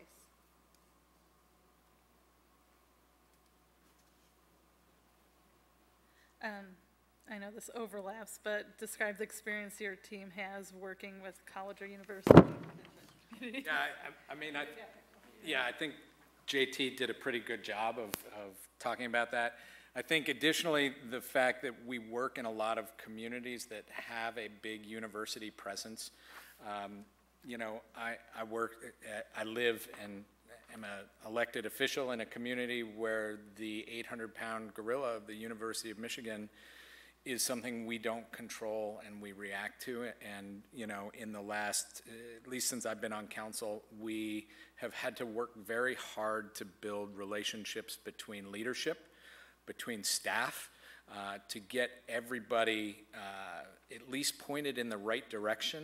We don't always agree on everything, but we've had more success in the last 5 years working collaboratively than we've had in the last 30 years. And I think, you know, that experience is, in addition to what Leah and JT talked about, is important to bring that expertise to the table to try and facilitate the improvement of those relationships. Thank you. Transformation of the Mission Street corridor has been an objective of the city for several years. How will your team ensure that the Michigan Department of Transportation is engaged with the community to develop a viable plan to transform the corridor? So this is what Mr. Curtis was going to talk about specifically, but I will do my best to answer, and I know Leah has something that she can add to it, but you know, the way our transportation group works is we do a lot of MDOT work across the state and on a lot of trunk lines, just like Mission Street.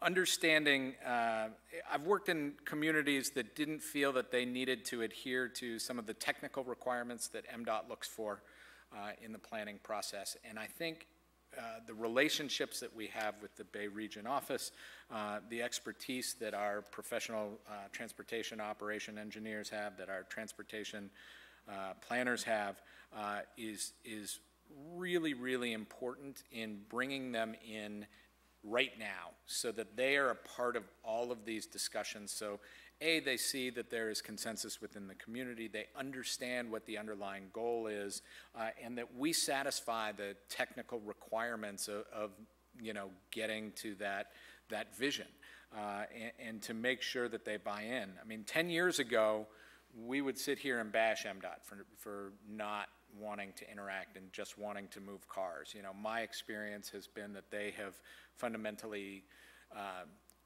shifted fairly statewide over the last 10 years and understand more how they need to work with communities. But that's where our professional relationships come in, is bringing those people to the table.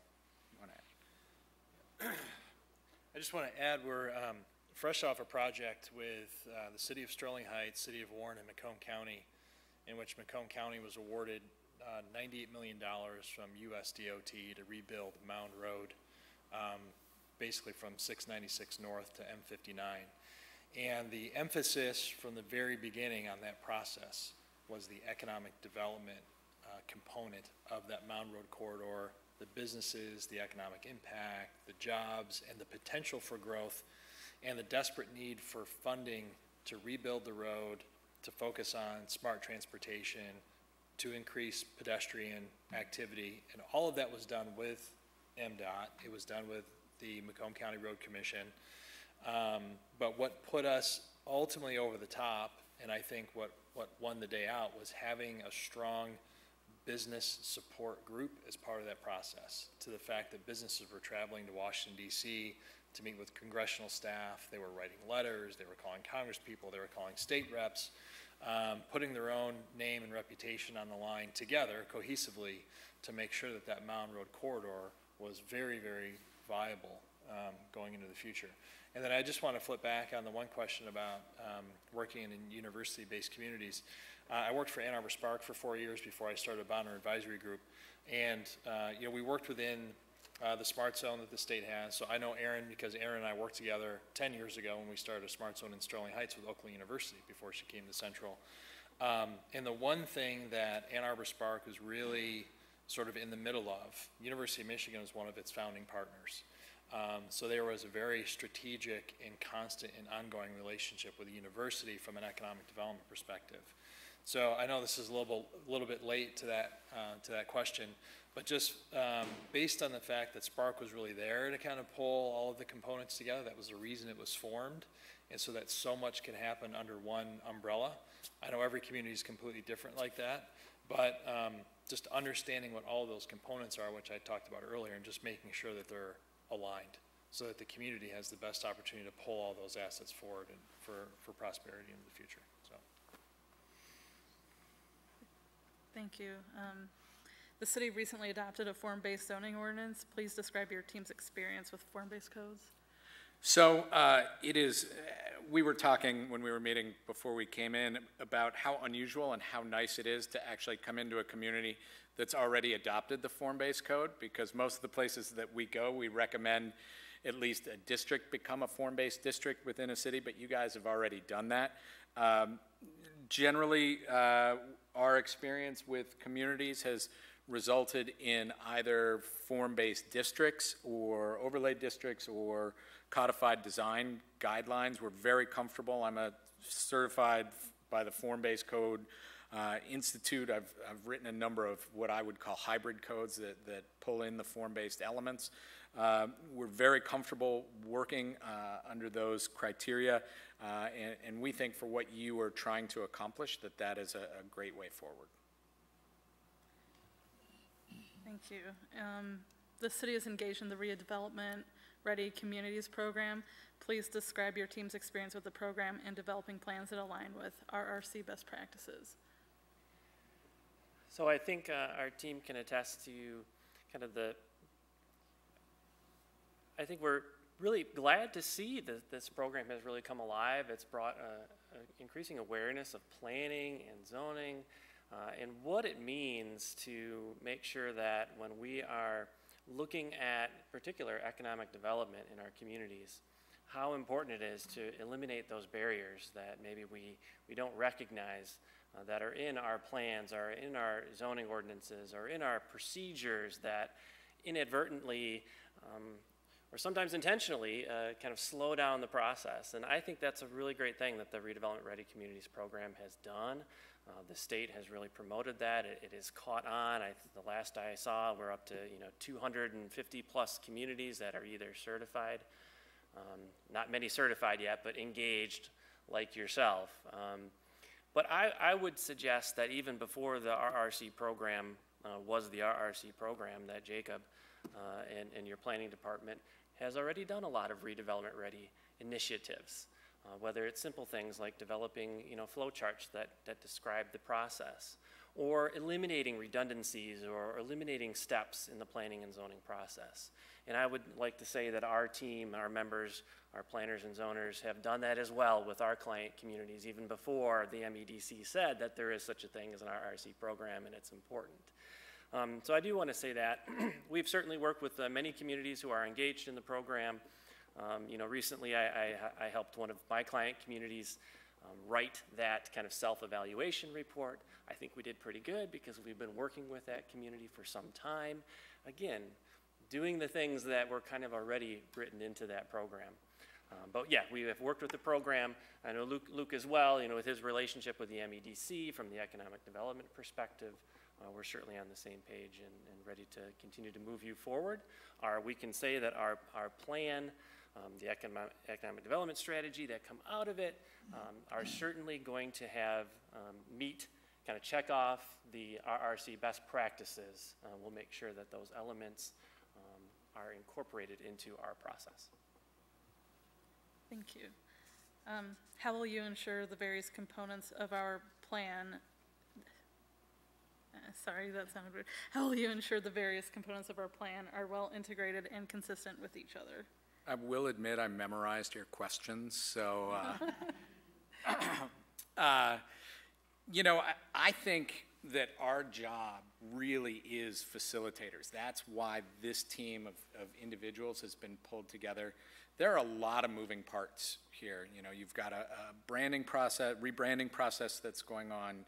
You've just developed an economic development strategy. We're undertaking this. Central Michigan has their master plan. The Soaring Eagle folks have their plans. A lot of this is how do we synthesize all of this? And one of the things that we do very well is take all of that information and pull it together and facilitate these groups talking to each other and coming together. And I think ultimately, I think the number of times that we come into situations in communities your size, communities that are large, that are small, that have lots of moving parts, this is what we're good at, is being able to pull all of that together in a cohesive way. Ultimately, it's one of these things where if you have 30 different plans floating around, it's really hard for anybody that wants to do any redevelopment to figure out really what's the most important thing. It's hard for Mr. Kane to figure out what the most important thing is sometimes. It's hard for the City Commission to prioritize. There's just too many documents. Being able to pull that all together in a succinct way is really important. One of the things that we did in Sterling Heights is pull together that summary document, which brings all of their different efforts together into something that is accessible and digestible and easy for anybody on the street to pick up and understand what the city's goal is for the next 50 years. And I think that's, we think that that's fun. It might sound kind of nerdy, but that's why we do this work.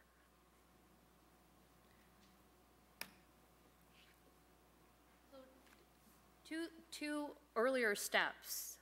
You have to convene that initial group of people that are going to start that conversation. You heard me talk about seeding things. That group has to be pretty cross-sectionally representative of the community because you begin that discussion there. And you begin to work from there, from their networks, getting them to communicate, having that conversation. And when you're talking about bringing all of these plans that are amazing, but not necessarily spoken in the same language, if you begin to use graphic representation, these are the intersections, these two pieces, have this. So you begin to show where the connections are for people, then it begins to make sense where we've moved into a point in our lives where many, many people are now visually oriented. So we need to begin to respond to that. As an educator, you learn what's the learning technique that these people have. So we begin to want to draw pictures of these things and show where the intersections are. That says, oh, okay, now I see. We're not all over here. We have these things in common. So that group, that initial group that gets engaged in this early is your seeding of that process and beginning to help people see those connections. And then always remembering to come up with as many visual representations as we can because we know that many, many people learn that way. That's how they get their information.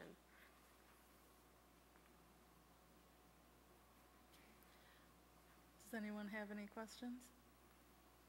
I would just ask if you can use your microphone. Thank you. Big booming thing. Now and forever, please use your microphone. What experience do you have working with native populations? Pardon me? What experience do you have working with native populations?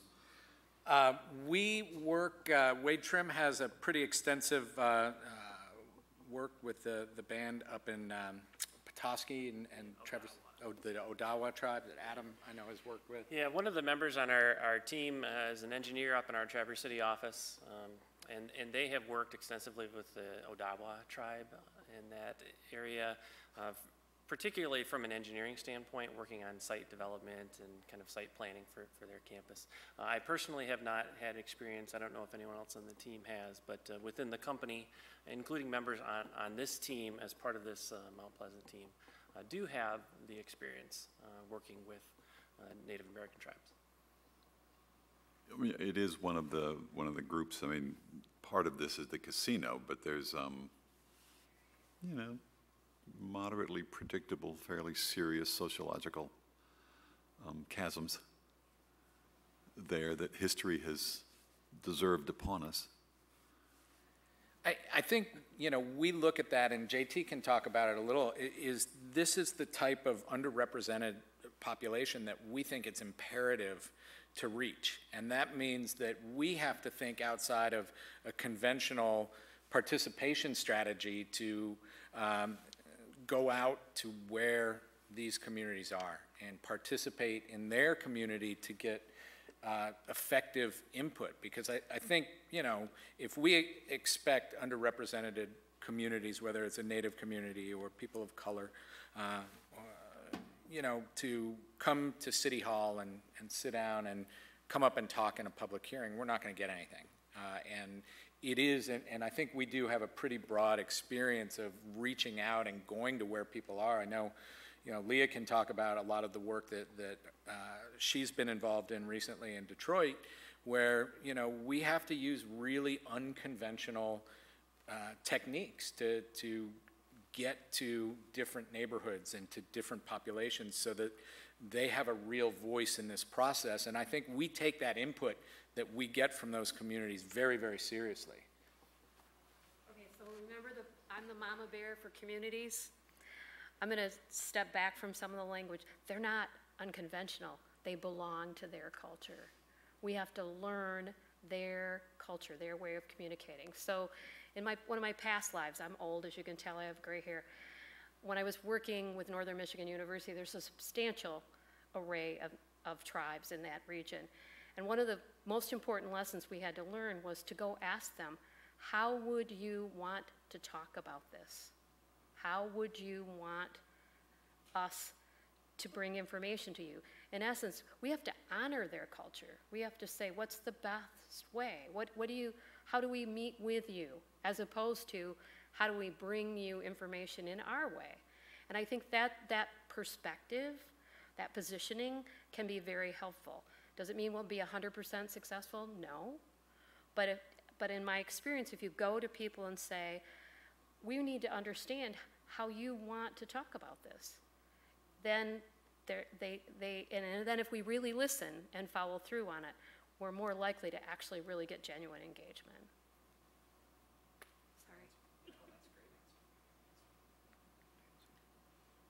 Any other questions? I guess I just have one. Of the 5 of you that are here, you're representing 4 different firms, and you're coordinating all of it. And I understand it's a team of experts that you've assembled, but I guess what my concern is what's your experience working with each of these individual people, that there won't be some miscommunication and because you're not all in the same office and you're not all together, so. Well, I will tell you, we have all worked with one another an awful lot. You know, Leah, before starting Living Lab, worked at Wade Trim for 15 years. You know, we've shared an office for a long time. Leah's business partner is my wife. You know, there is, you know, we've worked with JT since 2000. Luke and I have worked together on a number of projects, both with Wade Trim and City of Ann Arbor. you know, our transportation group is inherently involved in our planning and design group. Our landscape architects are integrated into all of that. You know, part of the reason that we have a team like this is I really like working with these people. I really value the expertise that every one of them brings to the table. There are a lot of people that can stand up here and tell you that they're experts in this and that. Like, at least I like to think I'm self-aware enough to be honest about what I don't know. And so I'm not at all threatened to say, hey, you guys know this stuff. Like, there's not any ego in this. And I think that's what, this has to be fun for us too. And we've put together a team that really enjoys working together, that I think the sum of this team is much greater than the individual parts. I think the energy and the enthusiasm that everybody contributes is, I think, priceless, but it really ultimately for me is people I want to work with. Thanks, Chuck. I think too, it's a very, it's a reality that we're in different locations, and I think we worked through this on the Sterling Heights project too, where our firms were part of that bigger team. And I think it's about Chip's communication level with the team, about regular team meetings. It's not that Chip's going to say, okay, Leah, go ahead and work with the Parks and Recreation Department and get the 5-year plan done. It's continually checking back in with this group to reveal what we've heard or learned from our different parts of the project and our different pieces of work. And having those regularly scheduled discussions where internally we're getting together and kind of debriefing each other on the progress and what we're doing. And there's so many overlapping elements that we have to have those conversations with each other to make it a successful project. For me, I've been working with Wade Trim since 2000. First with the city of Taylor when Wade Trim was a city engineer. But since I've been working with Bonner, since I started Bonner Advisory Group, Wade Trim has been a client for the last 4 years and running, working specifically with their industrial, commercial, and energy group, almost as embedded business development, working with their team on strategy to find projects to work on, to ultimately be the civil engineering group on that. And then I also, oddly enough, you know, Chip being on city council in Ann Arbor, I'm actually representing a developer for probably one of the biggest projects in the city of Ann Arbor history. So he's kind of actually on the other side of the table on that one while I'm working with the developer. But I've been working with Adam a ton the last 4 years in multiple projects. So I mean, I am very comfortable and satisfied with Wade Trim ever since I've been working with them. So, thank you. My question is in regards to the community outreach portion of getting the community input. The potential schedule for the Chariot Week is set up to be an example of focused workshops on different topics each day. When you do the community outreach events, are they going to be set up the same way where you're focusing on a specific topic, or are you going to be reaching to the community over a broad range of the topics that this proposal is going to be? So as we pulled together the proposal, you know, I think we need to understand how you all work together and who the key stakeholders that are going to be to figure out how best to reach everybody. You know, we have up here on this slide, you know, the schedule that we had for the charrette that we did in Harbor Springs, and those were targeted focus groups mostly, but it was back-to-back-to-back meetings with a big public meeting every night. You know, I think we need to work with the steering committee or the planning commission, whoever's the main liaison to our team, to figure out how most effectively to schedule that charrette week. And, you know, maybe some of it is targeted focus groups, maybe some of it is public meetings, but my guess is probably a lot of it is going out into the community and actually doing the work in conjunction with other events to try and get that broader feedback. But I think that is, the details of that will be worked out as we kick the project off. I mean, that's the first thing that we have to start tackling.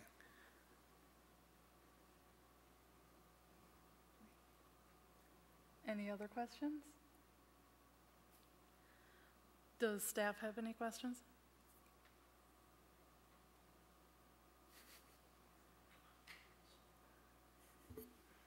I'll just ask the similar question regarding the Mission Street component.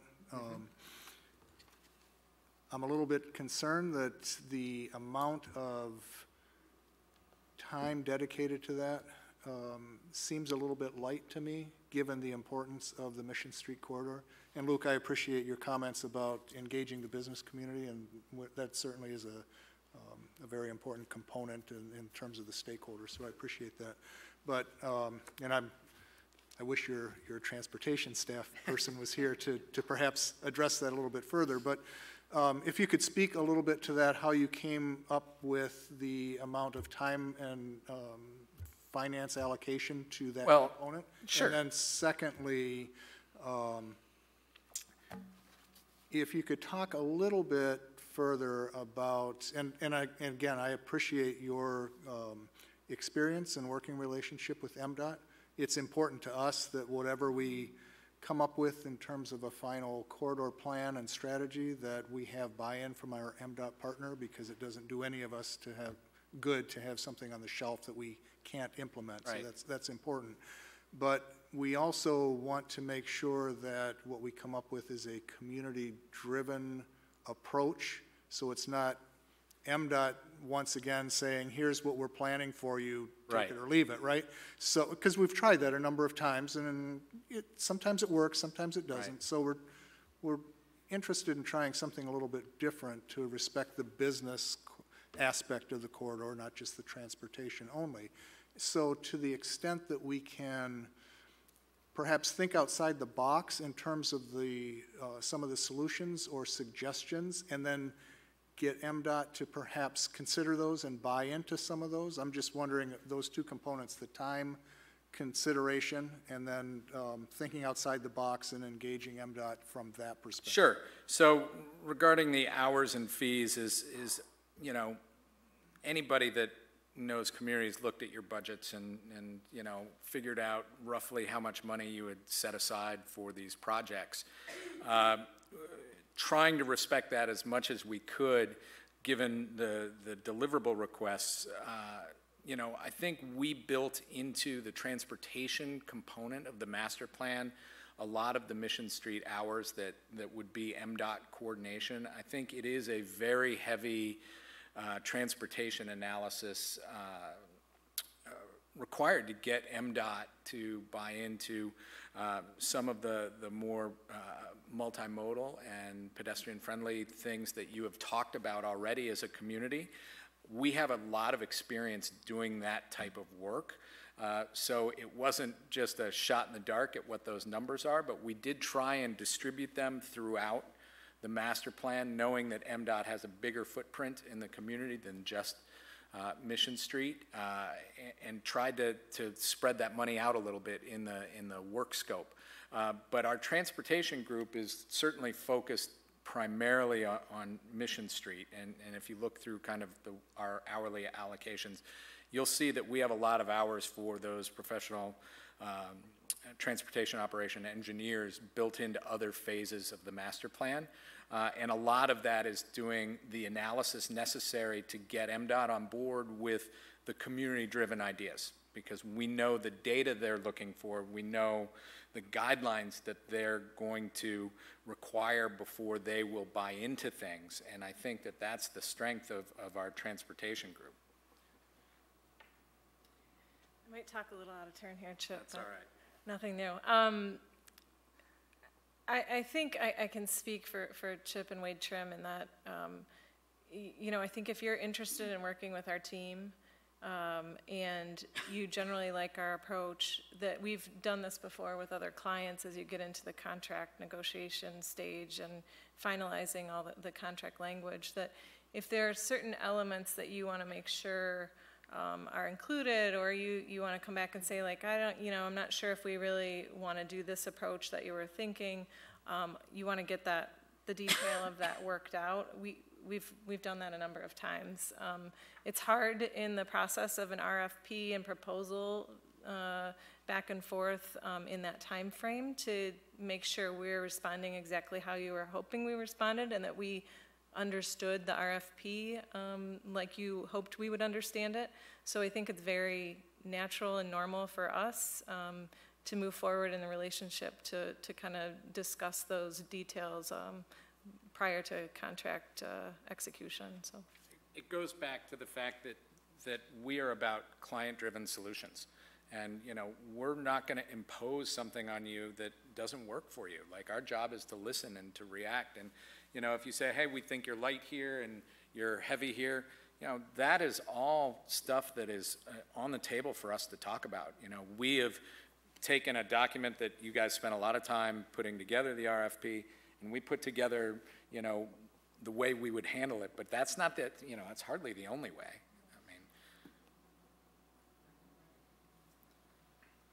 Any other questions? Well, thank you for coming in. Appreciate it. Thank you for having us here. We really appreciate the opportunity, and we would love the opportunity to work in Mount Pleasant. Thank you. Next item on our agenda is public comment. If anyone from the public would like to speak. Seeing no one, next item on the agenda is discussion of next steps. Sure, I'll keep this brief. We will be discussing and looking for a recommendation from the Planning Commission for which firm the Planning Commission wishes to hire at your next regular meeting, which is on September 6th. I just thank you all for coming out tonight, and this was about the length of 10 regular meetings these days, so appreciate your time and patience this evening for this important task. Thank you, Mr. Kane. And is there a motion to adjourn? Motion to adjourn. Work. All those in favor? Aye. Meeting adjourned.